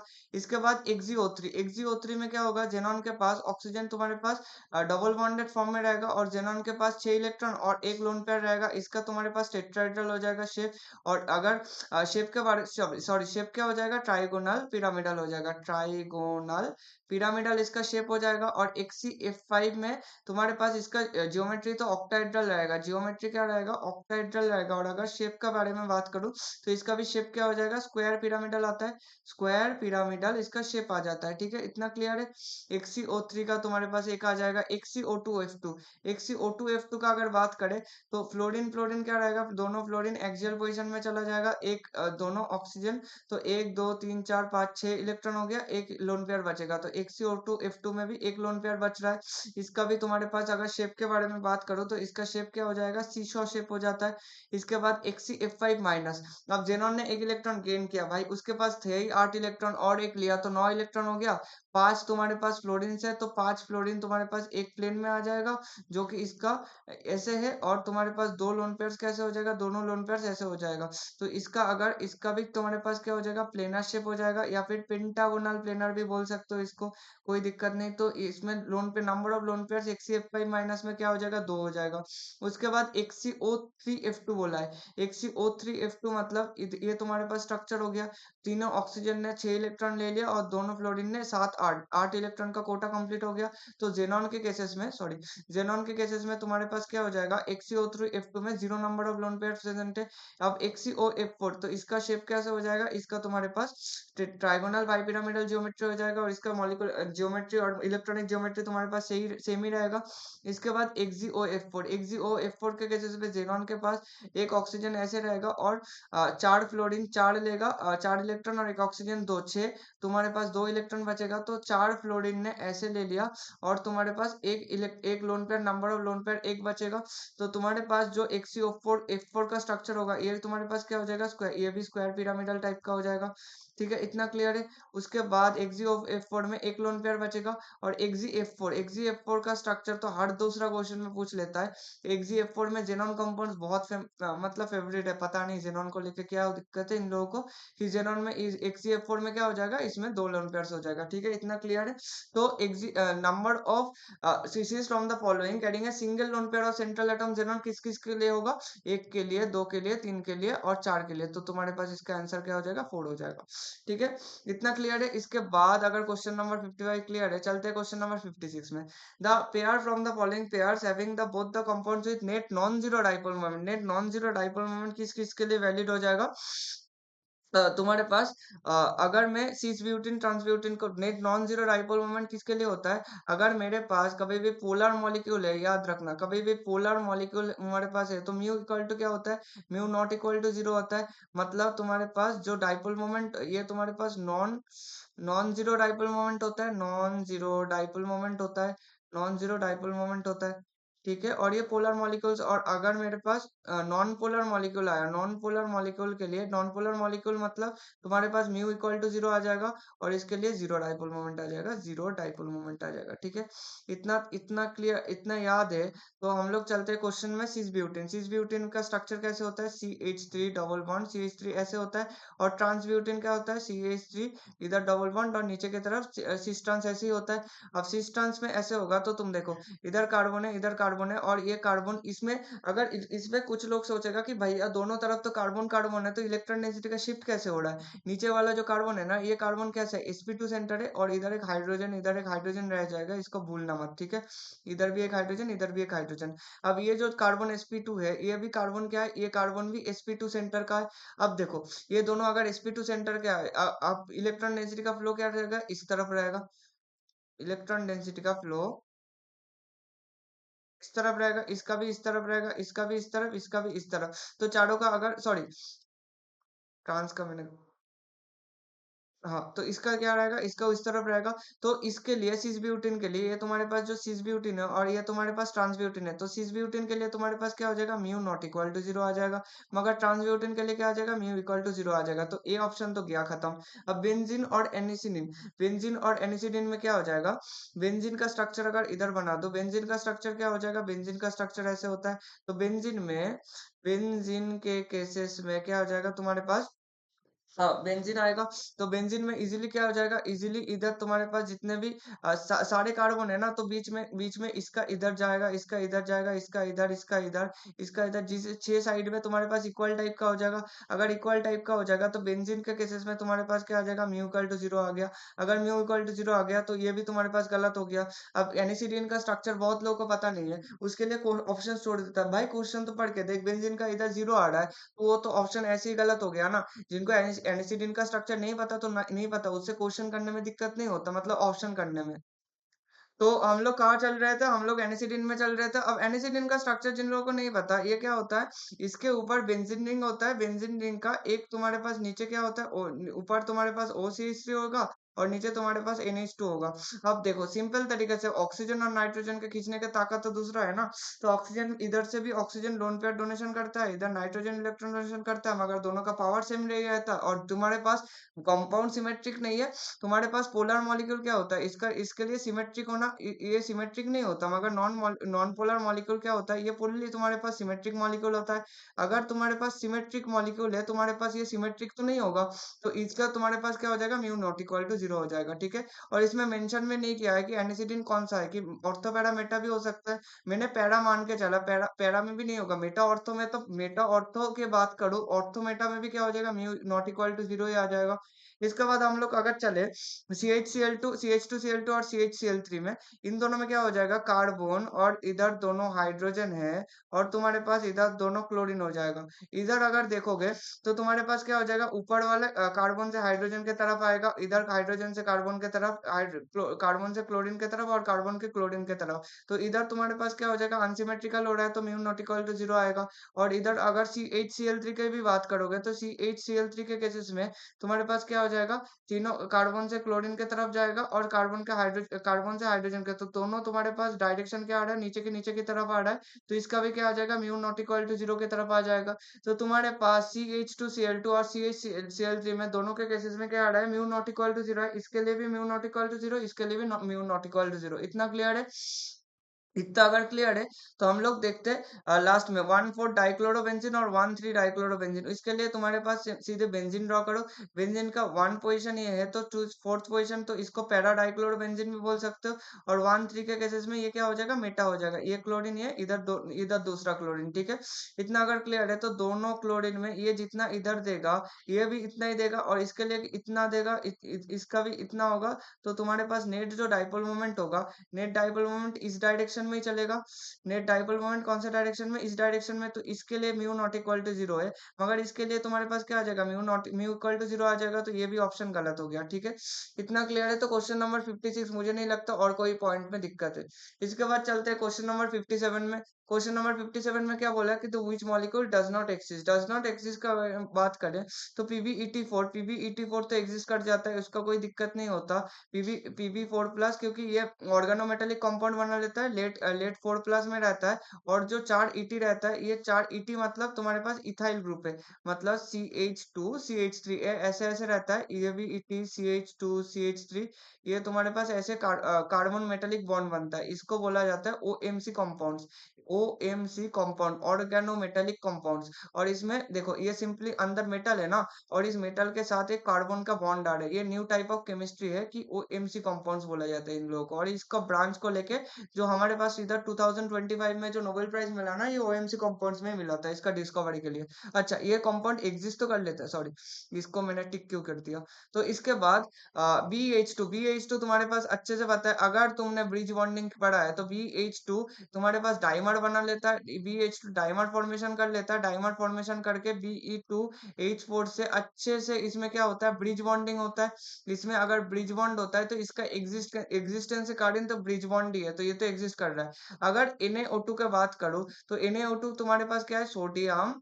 NaO2 तुम्हारे पास क्या हो जाएगा, सोडियम सुपर ऑक्साइड है, सोडियम सुपर ऑक्साइड। अब सोडियम सुपर ऑक्साइड के केसेस में देखो, मिलता तुम्हारे पास ये एग्जिस्ट करना बहुत मुश्किल है, क्योंकि ये जो NaO2 है ना, ये बहुत ज्यादा अनस्टेबल कंपाउंड है। ये बनाना मतलब ये अगर कोई फॉर्मेशन के लिए जस्ट फॉर्मेशन कर लो फिर टूट जाओ, तो Na प्लस होता है और तुम्हारे पास क्या होता है, O2 माइनस होता है। Na प्लस और O2 माइनस हो गया, ठीक है, इतना क्लियर है। Na प्लस और O2 माइनस के केसेस में ये जो तुम्हारे पास O2 माइनस है, ये तुम्हारे पास क्या हो जाता है, सुपर ऑक्साइड हो जाता है।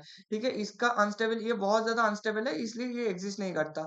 और ये NH4 प्लस, तो इसमें क्या रहता है, NH4 तो दो एमोनियम एमोनियम आयन रहता है। इसमें दोनों क्या रहता है, एमोनियम आयन रहता है, और एमोनियम आयन दोनों काउंटरफिट करता है किसको, BF4 को। तो ये कंपाउंड तो एग्जिस्ट करता है, इसका कोई एग्जिस्टेंस है, कोई दिक्कत नहीं है। तो इसका 57 का आंसर क्या हो जाएगा, सी हो जाएगा। इसके बाद चलते क्वेश्चन नंबर 58 में। The number of bend shape molecules from the following is N3 minus. N3 minus का स्ट्रक्चर तुम्हें पता है अच्छे से। N3 माइनस क्या बोलते हैं हम लोग, एजाइड बोलते हैं इसको। N3 माइनस को क्या बोला जाता है, एजाइड बोला जाता है। N3 माइनस का स्ट्रक्चर कैसे होता है, नाइट्रोजन, ट्रिपल बॉन्ड नाइट्रोजन, और दोनों इस नाइट्रोजन के ऊपर नेगेटिव चार्ज रहता है, 2 नेगेटिव चार्ज और बीच में पॉजिटिव चार्ज, इसमें से एक गया तो तुम्हारे पास रेजोनेंस फॉर्म के बाद ये स्ट्रक्चर भी, एक ऊपर नाइट्रोजन, बीच के पॉजिटिव चार्ज, और दोनों के ऊपर नाइट्रोजन, इसके ऊपर नेगेटिव चार्ज, तो ये तुम्हारे पास क्या हो जाएगा, ये तुम्हारे पास एजाइड स्ट्रक्चर हो गया। एजाइड का स्ट्रक्चर तो ये तुम्हारे पास, सॉरी, ये तुम्हारे पास लीनियर हो गया। ठीक है, लीनियर अगर हो गया तो ये तो बेंट में तो नहीं होगा। इसके बाद NO2 माइनस। NO2 माइनस की अगर बात करो तो NO2 माइनस में नाइट्रोजन, एक डबल बॉन्डेड ऑक्सीजन, और एक ऑक्सीजन के पास इधर नेगेटिव चार्ज आएगा। ठीक है, अगर इतना है तो ये नाइट्रोजन के ऊपर क्या रहेगा, एक लोन पेयर रहता है, एग्जिस्ट करता है। NO2 माइनस का ये वाला NO2 माइनस का स्ट्रक्चर होगा, तो इसका क्या हो जाएगा, तुम्हारे पास बेंड शेप आ जाएगा। NO2 माइनस का शेप कैसे हो जाएगा, बेंड शेप आ जाएगा। ठीक है, तो NO2 माइनस तो हो गया। I3 minus. I3 माइनस का अगर मैं बात करूं तो I3 माइनस में क्या हो जाएगा, आयोडीन, दूसरा आयोडीन इधर, और तीसरा आयोडीन, और माइनस है तो 7 और एक 8 इलेक्ट्रॉन हो गया, तो तुम्हारे पास 3 लोन पेयर्स आ जाएगा सेंट्रल एटम में।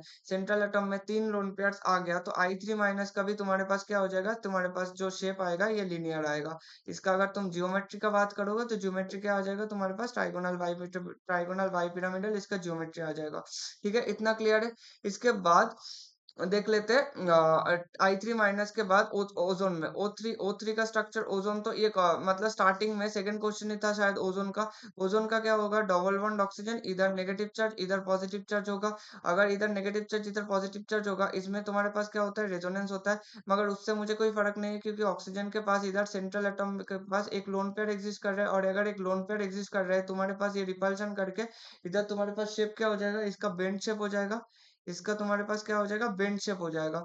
इसके बाद ओजोन हो गया, और SO2 मॉलिक्यूल की अगर बात करूं तो SO2 तुम्हारे पास क्या हो जाएगा, सल्फर के पास एक लोन पेयर एग्जिस्ट कर रहा है और 2 डबल बॉन्ड ऑक्सीजन, तो O3 और SO2 और तुम्हारे पास NO2 माइनस, ये तीन मॉलिक्यूल्स तुम्हारे पास क्या हो जाएगा, जो कि बेंड शेप हो जाएगा।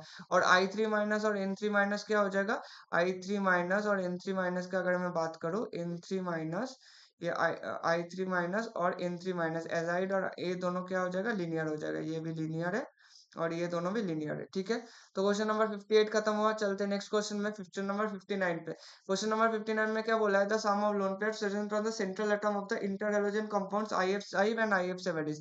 IF5 में आयोडीन के पास कितना होता है, तुम्हें पता है, आयोडीन के पास 7 इलेक्ट्रॉन होता है। अब 5 इसने फ्लोरीन ने ले लिया, तो एक बचेगा, एक लोन पेयर से करेगा, तो आयोडीन के ऊपर क्या रहेगा, एक लोन पेयर रहेगा, 4 फ्लोरीन तुम्हारे पास इक्वेटोरियल पोजिशन में रहेगा, और एक तुम्हारे पास ऊपर चला जाएगा। ऐसे ऑक्टाहेड्रल ज्योमेट्री में होता है, और ऑक्टाहेड्रल में इक्वेटोरियल एक्सियल का कोई बेमतलब है, ये दोनों में कोई डिफरेंस नहीं होता है। तो इधर तुम्हारे पास चारों क्या है, इक्वेटोरियल चारों तुम्हारे पास एक प्लेन में होगा। तो IF5 के पास नंबर ऑफ लोन पेयर्स क्या हो जाएगा, एक लोन पेयर एग्जिस्ट करता है। IF7 में आयोडीन के पास 7 वैलेंस इलेक्ट्रॉन होता है। अगर 7 वैलेंस इलेक्ट्रॉन होता है, तुम्हारे पास 5 फ्लोरीन रहेगा। 5 फ्लोरीन में ये क्या बनाएगा, पेंटागोनल बाइपिरामिडल जियोमेट्री बना देगा। अगर पेंटागोनल बाइपिरामिडल ज्योमेट्री तो तुम्हारे पास जो IF7 होगा, IF7 के केस में क्या हो जाएगा, पेंटागोनल बाइपिरामिडल इसका ज्योमेट्री आ जाएगा। पेंटागोनल ज्योमेट्री तुम्हारे पास जो दोनों फ्लोरिन हो जाएगा, ये तुम्हारे पास एक्सियल पोजीशन में है। और पांच फ्लोरिन जो होगा, पांच फ्लोरिन तुम्हारे पास, इधर 3 फ्लोरिन, इधर 2 फ्लोरिन, ये तुम्हारे पास इक्वेटोरियल पोजीशन में आ जाएगा। ये तुम्हारे पास क्या हो जाएगा, इक्वेटोरियल पोजीशन में आ जाएगा। तो IF7 में तुम्हारे पास 0 लोन पेयर प्रेजेंट है, तो IF5 में एक लोन पेयर प्रेजेंट है। तो सम ऑफ द लोन पेयर 1+0, मुझे जितना पता है ये 1 ही होता है। ठीक है, क्वेश्चन नंबर 59 अगर खत्म हुआ, चलते हैं क्वेश्चन नंबर 60 पे। एटलस पहुंच गया क्वेश्चन नंबर 60 पे। H3O प्लस, H3O प्लस का अगर तुम बात करें तो H3O प्लस का स्ट्रक्चर कैसे होता है, ऑक्सीजन, तुम्हारे पास ऑक्सीजन होगा, एक ऑक्सीजन, वाटर के पास क्या होता है, ये वाटर के बेंड शेप होता है ना। एक लोन पेयर से डोनेट किया H प्लस को, और एक लोन पेयर तुम्हारे पास अभी भी बचा है। तो इसका जियोमेट्री और शेप पूछा है। जब जियोमेट्री के बारे में बात करो तो जियोमेट्री तुम्हारे पास क्या रहेगा, टेट्राहेड्रल ही रहेगा इसका जियोमेट्री। इसके बाद और इसका शेप का बात करो तो शेप कैसे होगा, पिरामिडल टाइप का होगा ना। पिरामिडल टाइप का शेप होगा। अगर ऐसे नहीं दिख रहा है तो ऑक्सीजन क्या रहता है, ऑक्सीजन इधर, दोनों हाइड्रोजन इधर, तीसरा हाइड्रोजन इधर, और चौथा लोन पेयर जैसे टेट्राहेड्रल होगा, ऐसे सोचो ना, sp3 टाइप का सोच लो, ऐसे ही होगा। तो इसका H3O प्लस का क्या होगा, ए का 3 ऑप्शन में आ रहा है। ठीक है, इतना क्लियर है। इसके बाद देखो, इसके बाद एसिटाइलाइड आयन, एसिटाइलाइड आयन का मतलब क्या होता है, C2-। एसिटिलीन, एसिटिलीन क्या होता है, एसिटिलीन का मतलब होता है C2H2। C2H2 एसिटिलीन का एसिटाइलाइड आयन मतलब C2 2- हो जाएगा। C2, दोनों हाइड्रोजन को गायब कर दो, एसिडिक हाइड्रोजन है, दोनों एसिडिक हाइड्रोजन गायब हो जाएगा, तो C2 2- हो जाएगा। C2 2- का स्ट्रक्चर क्या होगा, दोनों कार्बन ऐसे रहेगा और दोनों के ऊपर तुम्हारे पास नेगेटिव चार्ज होता रहेगा। और दोनों क्या, कौन सा है, एसपी सेंटर पे, ये भी एसपी सेंटर पे, ये भी एसपी सेंटर पे है। अगर दोनों तुम्हारे पास एसपी सेंटर में है, तो C2- का क्या हो जाएगा, लीनियर शेप आ जाएगा। तो ए का 3 और बी का 2 आ जाएगा। तो ए का 360, ए का 3, बी का 2। ये तो क्वेश्चन नंबर ऑप्शन डी हो ही गया। फिर भी देख लेते हैं NH4 प्लस का जब टाइम है। तो NH4 प्लस का तुम्हारे पास क्या हो जाएगा, टेट्राहेड्रल शेप हो जाएगा। इसका तुम्हारे पास टेट्राहेड्रल शेप हो जाएगा। ठीक है, तो नाइट्रोजन, नाइट्रोजन के ऊपर प्लस, 4 हाइड्रोजन क्या हो जाएगा, एक हाइड्रोजन इधर, तीसरा हाइड्रोजन इधर, चौथा हाइड्रोजन इधर। तो NH4 का तुम्हारे पास ज्योमेट्री भी, इलेक्ट्रॉनिक ज्योमेट्री, कोई लोन पेयर प्रेजेंट नहीं है, तो इलेक्ट्रॉनिक ज्योमेट्री और मॉलिक्यूलर ज्योमेट्री में कोई फर्क नहीं आएगा। तो तुम चारों क्या आ जाएगा, इसका शेप भी क्या आ जाएगा, इसका शेप भी टेट्राहेड्रल टाइप का आ जाएगा। और लास्ट में क्या बचता है, लास्ट में बचता है ClO2-। ClO2- का क्या होगा, क्लोरीन है, एक ऑक्सीजन क्या हो जाएगा, इधर डबल बॉन्डेड ऑक्सीजन, दूसरा क्या हो जाएगा, इधर कोऑर्डिनेट बॉन्ड बना लेगा। और क्लोरीन के ClO2 के ऊपर क्या रहेगा, ClO2 के ऊपर दोनों लोन पेयर रह जाएगा। तो ये ClO2- है ना, सॉरी, ये तुम्हारे पास कोऑर्डिनेट बॉन्ड नहीं, ये तुम्हारे पास कोवेलेंट बॉन्ड आ जाएगा। और इधर ऑक्सीजन के ऊपर क्या रहेगा, एक नेगेटिव चार्ज रहेगा। ये तुम्हारे पास क्या होता है, ClO2- का स्ट्रक्चर होता है। अगर ClO2- का स्ट्रक्चर होगा तो ये तुम्हारे पास क्या हो जाएगा, बेंड शेप होता है। ये तो तुम्हें दिख रहा है ना। सबसे इसलिए बोलता हूँ ना कि हर एक के केसेस में तुम शेप बना लो, इसका स्ट्रक्चर बना लो, तो सब में कोई दिक्कत नहीं होता। तो इसका तो हो ही गया, ऑप्शन नंबर डी है। ठीक है, इसके बाद चलते नेक्स्ट क्वेश्चन में, क्वेश्चन नंबर 61। क्वेश्चन नंबर 61 थोड़ा इंपॉर्टेंट है। Which of the following pairs is an example of the polar covalent bond. Polar covalent bond का अगर बात करें ना, तो देखो, सिंपल पोलर मॉलिक्यूलर सॉलिड्स बोला है। ठीक है, अब पोलर मॉलिक्यूलर सॉलिड्स है, ये पोलर मतलब कंपाउंड नहीं बोला है। ठीक है, तो ये कंपाउंड, इसके लिए तुम लोग रेफर करना कि क्वेश्चन लेक्चर नंबर 2 रेफर करना। लेक्चर 2 में मैंने तुम्हें सिखाया था कि मॉलिक्यूल और कंपाउंड में डिफरेंस क्या होता है। इसमें ये बहुत बेसिक लेक्चर था, लोगों को लग रहा था कि क्या डिफरेंस होगा, मगर ये इतना ज्यादा इंपॉर्टेंट हो जाता है। अगर तुम SO2 गैस, SO2 सॉलिड का बात करोगे और कार्बन डाइऑक्साइड का बात करोगे, अब देखो, पोलर होने के लिए तुम्हारे पास इधर पता है कि कार्बन डाइऑक्साइड क्या होगा, कार्बन डाइऑक्साइड तुम्हारे पास नॉन पोलर है, ये तो हो ही गया। कार्बन डाइऑक्साइड क्या हो गया, तुम्हारे पास नॉन पोलर हो गया। अगर न्यू इक्वल टू 0 हो गया, ये तो कोई काम का नहीं है। तो ये तो ऑब्वियसली कार्बन डाइऑक्साइड जहां भी दिख जाए वो तो नहीं होगा, क्योंकि पोलर मॉलिक्यूल देखा, ये नॉन पोलर हो गया, तो ये ऑप्शन तो गायब हो गया। इसके बाद SO2 और NH2 में देखो, SO2 क्या होता है, SO2 में दोनों ऑक्सीजन ऐसे रहता है, और एक तुम्हारे पास लोन पेयर रहेगा, एक लोन पेयर तुम्हारे पास ऊपर रहेगा, तो ये तो तुम्हारे पास पोलर मॉलिक्यूल होगा। अगर NH2 का बात करोगे, तो नाइट्रोजन का एक हाइड्रोजन इधर, एक हाइड्रोजन होता है, ये तुम्हारे पास क्या हो जाएगा, ये तुम्हारे पास लीनियर हो जाएगा। और NH2 एग्जिस्ट नहीं करता है, एग्जिस्ट क्या करता है, NH2- एग्जिस्ट करता है। और एक लोन पेयर इधर, एक लोन पेयर इधर, हम लोग NH2- को ये लीनियर, या फिर तुम इसको बोल सकते हो बेंड शेप बोल सकते हो, क्योंकि नाइट्रोजन ऐसे होता है। तो NH2- के केसेस में भी ये क्या हो जाएगा, ये तुम्हारे पास पोलर टाइप का हो जाएगा। अब तुम्हारे पास ये तुम्हारे पास जो आएगा, जस्ट अ सेकंड, जो NH2 माइनस होगा, NH2 माइनस तुम्हारे पास क्या हो जाएगा, ये तुम्हारे पास, ये NH2 माइनस क्या हो जाएगा, NH2 माइनस के केसेस में ये तो तुम्हारे पास ये नॉन पोलर हो जाएगा। इस केसेस में लिनियर मॉलिक्यूल आ जाएगा। लिनियर मॉलिक्यूल के केसेस में ये तुम्हारे पास जो सॉलिड आएगा, ये सॉलिड तुम्हारे पास लिनियर हो जाएगा, मतलब नॉन पोलर हो जाएगा। नॉन पोलर होगा तो म्यू इक्वल टू 0 आ जाएगा, तो ये भी कंपाउंड तो गया खत्म। इसके बाद चलते हैं मैग्नीशियम ऑक्साइड, MgO और SO2। MgO में देखोगे और SO2 में देखोगे, SO2 मॉलिक्यूल तो तुम्हें दिख गया कि SO2 में एक लोन पेयर है, तो तुम्हारे पास पोलर हो गया। पोलर हो गया तो मेरे पास म्यू नॉट इक्वल टू 0 है। अब MgO के बारे में बात करोगे तो किसी लोग दिमाग लगाओगे, Mg2 प्लस है, O2 माइनस है, और इसके लिए क्या होगा, इसके लिए अगर डाइपोल मोमेंट देखोगे तो ये नॉन डायरेक्शनल होता है, आयनिक होता है, तो ये दूसरे इधर इधर से भी मैग्नीशियम आ सकता है, इधर से भी। भाई कंपाउंड के बारे में बात कर रहा है और मैग्नीशियम ऑक्साइड सॉलिड दे रखा है, तो ये गैसेस की तरह घूमता थोड़ी रहेगा। तो मैग्नीशियम ऑक्साइड एक सिंगल को दोगे तो ये रहेगा ना, तो इसका म्यू नॉट इक्वल टू 0 ही रहेगा। तो इसके लिए भी MgO SO2 भी हो सकता है। अब HCl सॉलिड के बारे में बात करोगे और एल्युमिनियम नाइट्रोजन के बारे में बात करोगे, दोनों के सॉलिड के केस में, तो HCl में हाइड्रोजन क्लोराइड के केसेस में भी ये पोलर रहेगा, म्यू नॉट इक्वल टू 0 रहेगा। और एल्युमिनियम 3 प्लस और N3 माइनस में अगर तुम देखोगे, अगर ट्रिपल बॉन्ड भी बना दो तो ये भी क्या होगा, नाइट्रोजन की तरफ ये म्यू नॉट इक्वल टू 0 रहेगा। अब इन दोनों के केसेस में ध्यान से सुन लेना, इधर तुम्हारे पास बोला के पूछा गया है the example of A polar molecular solid. Polar molecular solid के बारे में जब बात कर रहे हैं, जो MgO और SO2 है, ये तुम्हारे पास क्या हो जाएगा, सॉरी, MgO और SO2 जो होगा, इस केस में ये ALN, ये तुम्हारे पास क्या है, ALN तुम्हारे पास आयनिक कंपाउंड है। ये तुम्हारे पास कौन सा होगा, ये तुम्हारे पास आयनिक कंपाउंड है। It is not a molecule, it is not a molecule. इसको याद रखना, ये कभी भी मॉलिक्यूल नहीं होता। ये तुम्हारे पास क्या है, आयनिक एक कंपाउंड है। अगर MgO के भी बारे में बात करोगे, MgO तुम्हारे पास क्या है, आयनिक कंपाउंड है। इन दोनों क्वेश्चन में ये पहली क्रॉस हो जाएगा, क्योंकि ये तुम्हारे पास क्या हो जाएगा, ये तुम्हारे पास दोनों के दोनों कंपाउंड बन जाएगा। सॉरी, मैंने एक छोटा सा चीज NH2 माइनस को लेके गलत बोला। NH2 माइनस का लिनियर थोड़ी होगा, ये भी तो, ये भी टेट्राहेड्रल होगा ना। NH2 माइनस दोनों लोन पेयर एग्जिस्ट करेगा, दोनों लोन पेयर एग्जिस्ट करेगा तो दोनों हाइड्रोजन ऐसे रहेगा ना। ये तुम्हारे पास क्या हो जाएगा, म्यू नॉट इक्वल टू 0 हो जाएगा। म्यू नॉट इक्वल टू 0 मतलब तुम्हारे पास क्या हो जाएगा, तुम्हारे पास पोलर मॉलिक्यूल हो गया। इसको सही कर लेना प्लीज। तो ये तुम्हारे पास पोलर हो जाएगा, तो ये NH2 ये तुम्हारे पास करेक्ट ऑप्शन हो जाएगा, क्योंकि NH2 तुम्हारे पास सॉलिड क्या है, ये तुम्हारे पास मॉलिक्यूल है। जो MgO है और जो ALN है, ये तुम्हारे पास क्या हो जाएगा, ये आयनिक कंपाउंड है, नॉट ए मॉलिक्यूल है, ठीक है। इसके लिए ये दोनों ऑप्शंस गलत हुआ, ठीक है। तो क्वेश्चन नंबर 61 हो गया, तो क्वेश्चन नंबर 62 में चलते हैं। इसमें क्या बोला है कि the maximum number of lone pairs of electron on the central atom from the following species. अगर ClO3 माइनस के बारे में बात करें, तो क्लोरीन के केसेस में क्या हो जाएगा, क्लोरीन के केसेस में तीनों ऑक्सीजन है और एक तुम्हारे पास नेगेटिव चार्ज होगा, तो क्लोरीन में 8 इलेक्ट्रॉन आ जाएगा।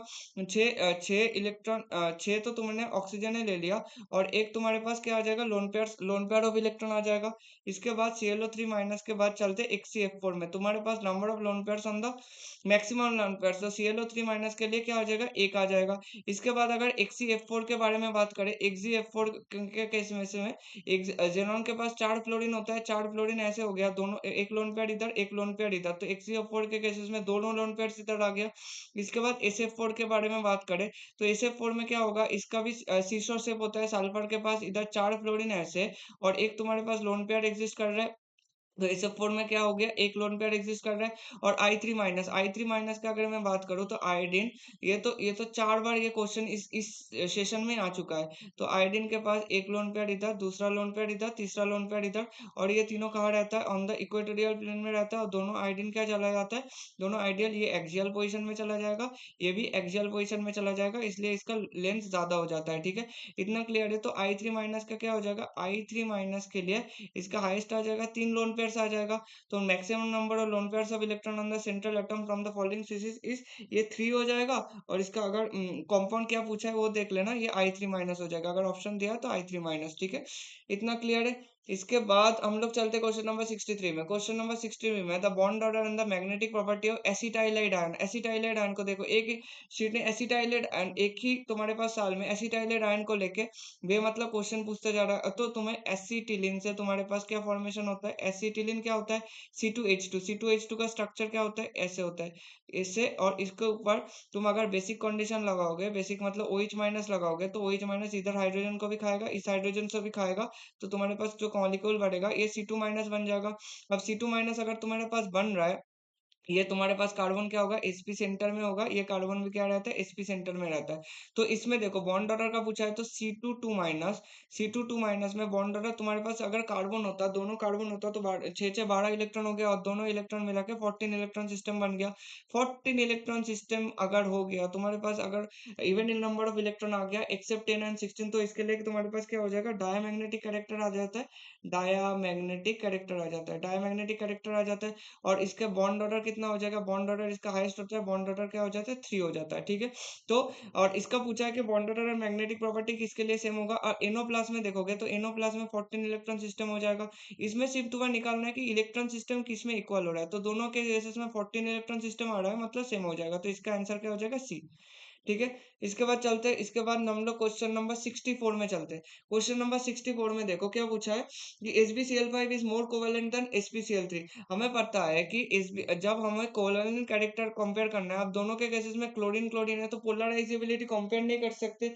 अब हमें कंपेयर किससे करना है, पोलराइजेशन पावर से कंपेयर करना है। अगर पोलराइजेशन पावर से कंपेयर करने जाओगे, पोलराइजेशन पावर से, तो पोलराइजेशन पावर में क्या हो जाएगा, पीपी होगा।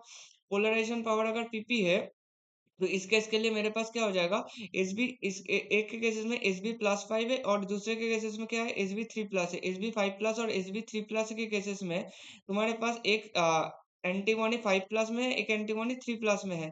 तुम्हारे पास जितना ज्यादा चार्ज होगा, polarization power directly proportional to charge होता है, जितना ज्यादा चार्ज ऑफ द कंपाउंड होगा उतना ज्यादा पोलराइजेशन पावर होगा, जितना ज्यादा पोलराइजेशन पावर होगा उतना ज्यादा तुम्हारे पास क्या हो जाएगा, कोवेलेंट कैरेक्टर बढ़ेगा, उतना ज्यादा तुम्हारे पास क्या हो रहा है, कोवेलेंट कैरेक्टर इंक्रीज कर रहा है। कोवेलेंट कैरेक्टर तो SbCl5 is more covalent then SbCl3, ये तो सही स्टेटमेंट है।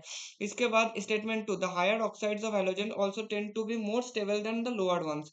The higher oxide of halogen, इसका अगर मैं स्टेटमेंट के बारे में बात करूं, तो हाँ, जो हायर ऑक्साइड ऑफ हैलोजेंस क्या होता है, और tend to be more stable than the lower ions. इसके लिए क्या होता है कि जो हायर ऑक्साइड्स में हैलोजेंस चला जाता है, इसके लिए तुम्हारे पास जो कैटायंस आता है, इस कैटायंस के अंदर चार्ज चार्ज फैक्टर डोमिनेट कर, मतलब चार्ज ज्यादा हो जाता है, और चार्ज जितना ज्यादा आ जाता है, इसका कोवेलेंट कैरेक्टर बढ़ जाता है, कोवेलेंट कैरेक्टर बढ़ जाता है, तो इसका आयनिक कैरेक्टर डिक्रीज होता है। इसका सिंपली क्या होता है, इसके लिए कोवेलेंट कैरेक्टर ज्यादा हो जाता है। कोवेलेंट कैरेक्टर कोवेलेंट कैरेक्टर तुम्हारे पास ज्यादा होगा, कोवेलेंट कैरेक्टर ज्यादा होगा, तो आयनिक कैरेक्टर के अगर मैं बात करूँ, तो आयनिक कैरेक्टर मेरे पास क्या हो जाएगा, आयनिक कैरेक्टर मेरे पास कम हो जाएगा। आयनिक कैरेक्टर कम हो गया तो ये लेस रिएक्टिव बन जाता है, ये क्या हो जाता है, लेस रिएक्टिव बन जाता है, मतलब इसका रिएक्टिविटी, और रिएक्टिविटी क्या हो जाता है, घट जाता है। ठीक है, इतना क्लियर है, तो मेरे पास तुम्हारे पास C option is the correct option हो जाता है। इसके बाद चलते हैं नेक्स्ट क्वेश्चन में। नेक्स्ट क्वेश्चन में क्या बोला कि in which of the following processes the bond order increases and the paramagnetic character changes to the diamagnetic one. अगर पहले बात तो देखो, paramagnetic character changes to, paramagnetic character होता कौन कौन है। अगर ऑक्सीजन है, ऑक्सीजन में क्या होता है, 16 इलेक्ट्रॉन 16 होता है, 16 इलेक्ट्रॉन सिस्टम है, और 16 इलेक्ट्रॉन सिस्टम क्या होता है, पैरामैग्नेटिक होता है, और ये O2 प्लस में जा रहा है, मतलब 15 इलेक्ट्रॉन सिस्टम में जा रहा है, 15 इलेक्ट्रॉन सिस्टम, मतलब ये भी क्या हो जाएगा, पैरामैग्नेटिक कैरेक्टर शो करेगा। अब इधर O2 में 16 इलेक्ट्रॉन, तो ये तो तुम्हारे पास ऑप्शन ए तो नहीं होगा। O2 में 16 इलेक्ट्रॉन सिस्टम था, O2 2 माइनस मतलब 18 इलेक्ट्रॉन सिस्टम हो गया। अगर 18 इलेक्ट्रॉन सिस्टम हो गया, तुम्हारे पास क्या हो जाएगा, ये तुम्हारे पास डायमैग्नेटिक कैरेक्टर में चला गया, ये तुम्हारे पास डायमैग्नेटिक कैरेक्टर में चला जाएगा, तो B option is the correct option. इसके बाद NO से NO प्लस में जाएगा, NO से NO प्लस में अगर जाएगा, तो NO के केसेस में बताओ, NO के केसेस में तुम्हारे पास क्या हो जाएगा, 15 इलेक्ट्रॉन सिस्टम बचा है, क्योंकि नाइट्रोजन का 7 और ऑक्सीजन का तुम्हारे पास 8, दोनों मिला के 15 इलेक्ट्रॉन सिस्टम है। 15 इलेक्ट्रॉन सिस्टम मतलब पहले से पैरा था, NO प्लस में जाएगा, NO प्लस में जाएगा, तो तुम्हारे पास क्या हो जाएगा, 14 इलेक्ट्रॉन सिस्टम था, तो ये पैरा पैरा से क्या हो रहा है, डाया हो रहा है। ठीक है, पैरा से डायमैग्नेटिक कैरेक्टर हो जाएगा। तो 65 वाले क्वेश्चन के लिए तुम्हारे पास क्या आ जाएगा, 65 के लिए तुम्हारे पास सी ऑप्शन आ जाएगा। ठीक है, इतना क्लियर है। इसके बाद नाइट्रोजन से N2 प्लस में चलते हैं, नाइट्रोजन से N2 प्लस में चलोगे, N2 से N2 प्लस में, N2 से N2 प्लस में क्या हो जाएगा, नाइट्रोजन का अगर मैं बात करूँ, तो ये 14 इलेक्ट्रॉन सिस्टम होता है। अगर 14 इलेक्ट्रॉन सिस्टम होता है, इसके बाद हाँ, 14 इलेक्ट्रॉन सिस्टम होता है और इसके एक इलेक्ट्रॉन तुम छोड़ोगे तो ये क्या बन जाएगा, ये इंटू 13 इलेक्ट्रॉन सिस्टम बन जाएगा, 13 इलेक्ट्रॉन सिस्टम बन जाएगा। तो ये तुम्हारे पास क्या था, डायमैग्नेटिक कैरेक्टर था, इसके पास डायमैग्नेटिक कैरेक्टर था, इंटू प्लस एक ऑक्सीजन छोड़ेगा तो ये क्या हो जाएगा, पैरामैग्नेटिक कैरेक्टर हो जाएगा। इसके पास क्या हो जाएगा, पैरामैग्नेटिक कैरेक्टर आ जाएगा। ठीक है, इस इतना क्लियर है। तो O2 तो तुम्हारे पास इधर B and C option of the correct option. मैं एक बार आंसर चेक कर लेता हूँ इसका। हाँ, तो तुम्हारे पास O2 माइनस इसके लिए ऑप्शन सी दे रखा है, मगर इसका चेक कर लेना कि O2 माइनस जो पैरोक्साइड होता है ये भी तुम्हारे पास क्या हो जाएगा, ये तुम्हारे पास डायमैग्नेटिक होता है, ये भी तुम्हारे पास क्या हो जाएगा, डायमैग्नेटिक होगा। O2 ये डायमैग्नेटिक हो जाएगा। ठीक है, इतना क्लियर है। इसके बाद क्वेश्चन 65 हो गया। तो क्वेश्चन नंबर 66 में चलते हैं। क्वेश्चन नंबर 66 में क्या पूछा है, ClF5। ClF5 at room temperature क्या होता है। ClF5 जो होता है ना, ClF5 तुम्हारे पास क्या होता है, लिक्विड होता है। ये तुम्हारे पास एक कलरलेस लिक्विड होता है, ये भी क्या होता है, कलरलेस होता है, इसका ClF5 का स्ट्रक्चर ड्रॉ करोगे तो तुम्हारे पास चार फ्लोरीन क्या हो जाएगा, एक इधर एक प्लेन में रहेगा, एक फ्लोरीन ऊपर, एक लोन पेयर नीचे रहेगा। तो तुम्हारे पास इधर सीधा ऑप्शन क्या आ रहा है, ClF5 is a colourless liquid. और इसके पास स्क्वायर पिरामिडल ज्योमेट्री हो गया। देखो चार फ्लोरीन एक प्लेन में आएगा और एक फ्लोरीन ऊपर। तो स्क्वायर बाई पिरामिडल तो ज्योमेट्री नहीं होगा, तो तुम्हारे पास स्क्वायर पिरामिडल, तो option A is the correct option. ठीक है, इतना क्लियर है। तो हम लोग चलते हैं क्वेश्चन नंबर 67।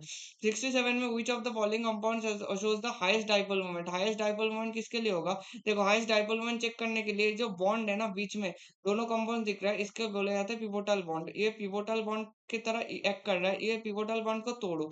ये पिवोटल बॉन्ड को अगर तोड़ने जाओगे तो इस मॉलिक्यूल के लिए तुम्हारे पास क्या बन जाएगा, ये तुम्हारे पास डबल बॉन्ड, इधर नेगेटिव चार्ज बन जाएगा, एक में पॉजिटिव चार्ज बन जाएगा।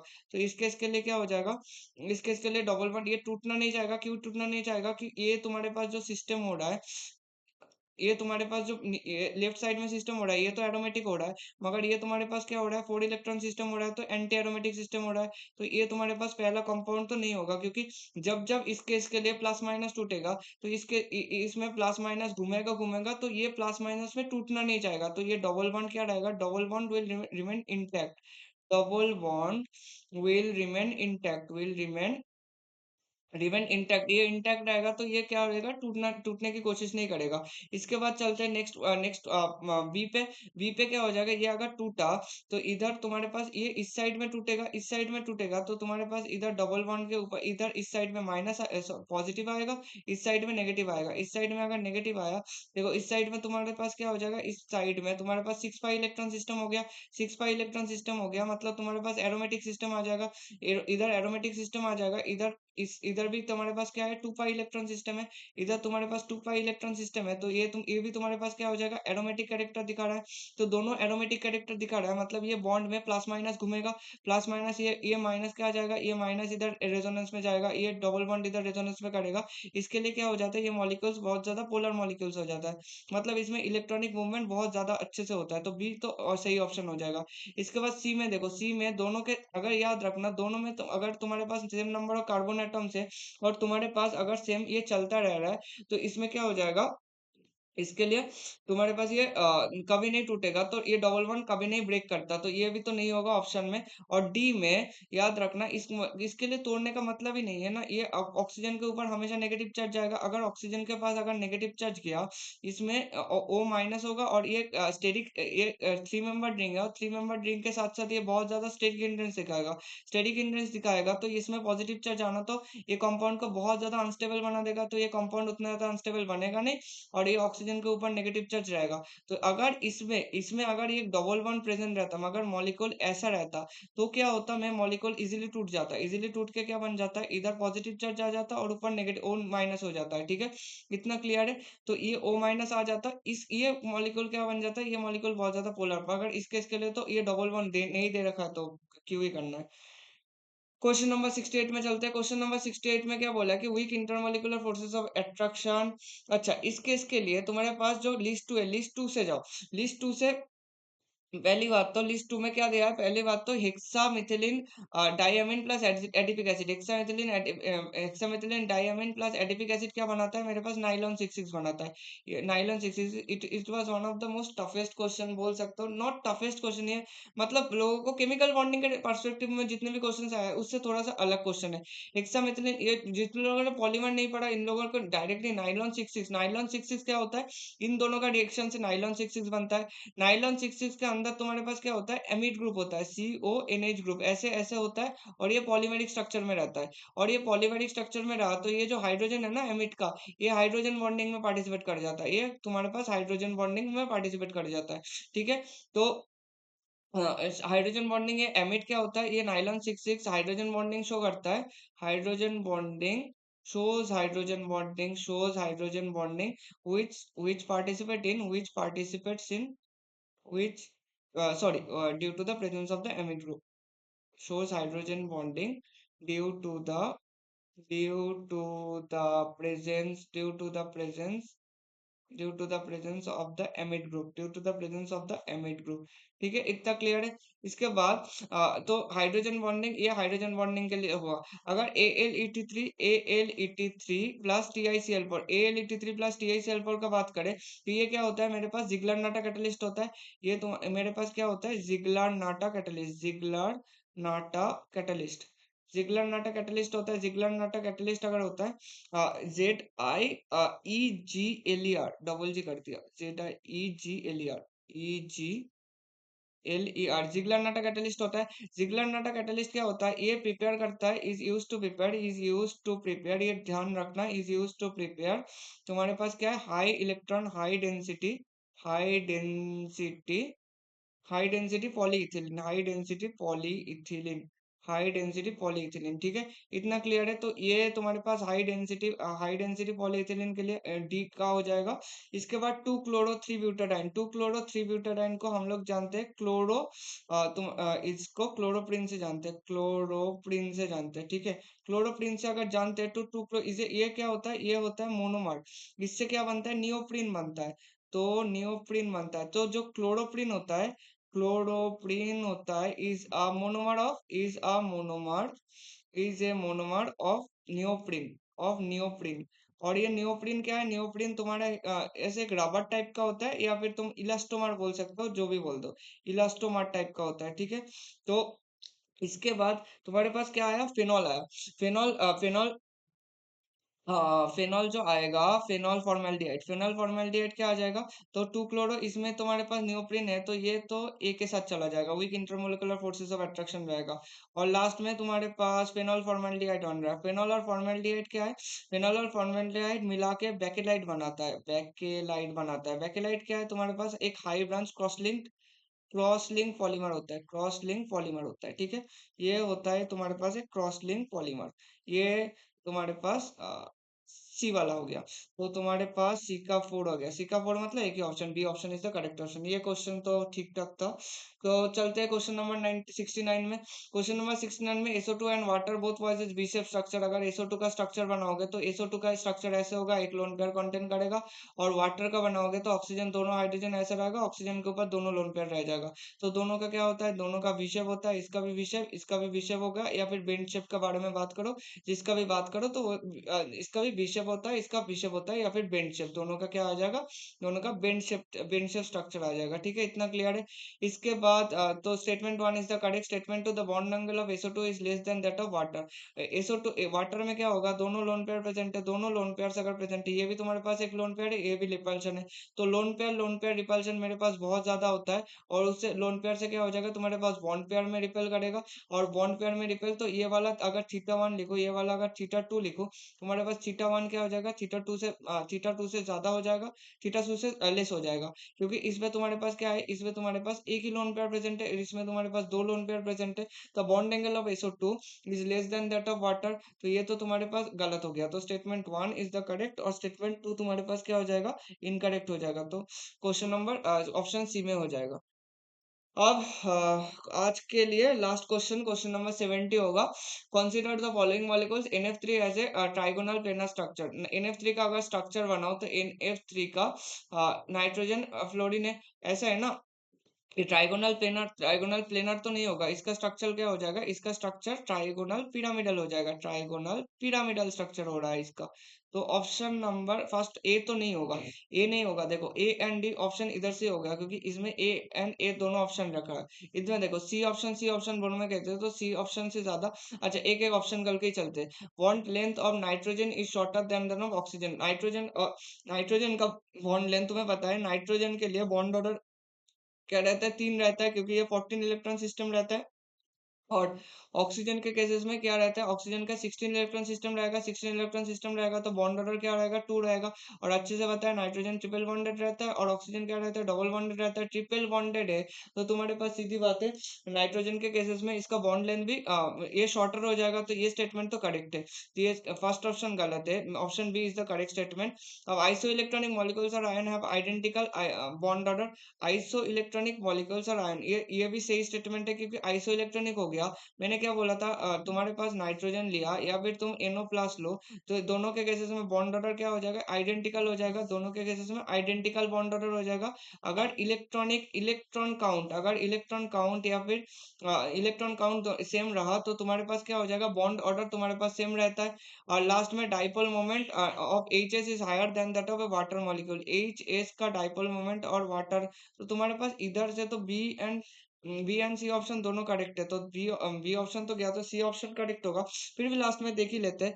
तुम्हारे पास जो बोला है कि HS का बोला है, HS के लिए क्या हो जाएगा, HS का अगर बोल रखा है HS is higher than that of, ये तो गलत हो जाएगा, क्योंकि एच एस में तुम्हारे पास सल्फर है और इधर तुम्हारे पास ये H2S होगा, सॉरी H2S होगा। H2SS के लिए अगर बनाओगे तो इधर हाइड्रोजन सल्फर और इधर ऑक्सीजन, दोनों हाइड्रोजन। ऑक्सीजन ज्यादा इलेक्ट्रोनेगेटिव है, ज्यादा खींचेगा, क्योंकि अगर डाइपोल मोमेंट का फॉर्मूला देखोगे, म्यू इक्वल टू क्या होता है, Q इंटू डी होता है।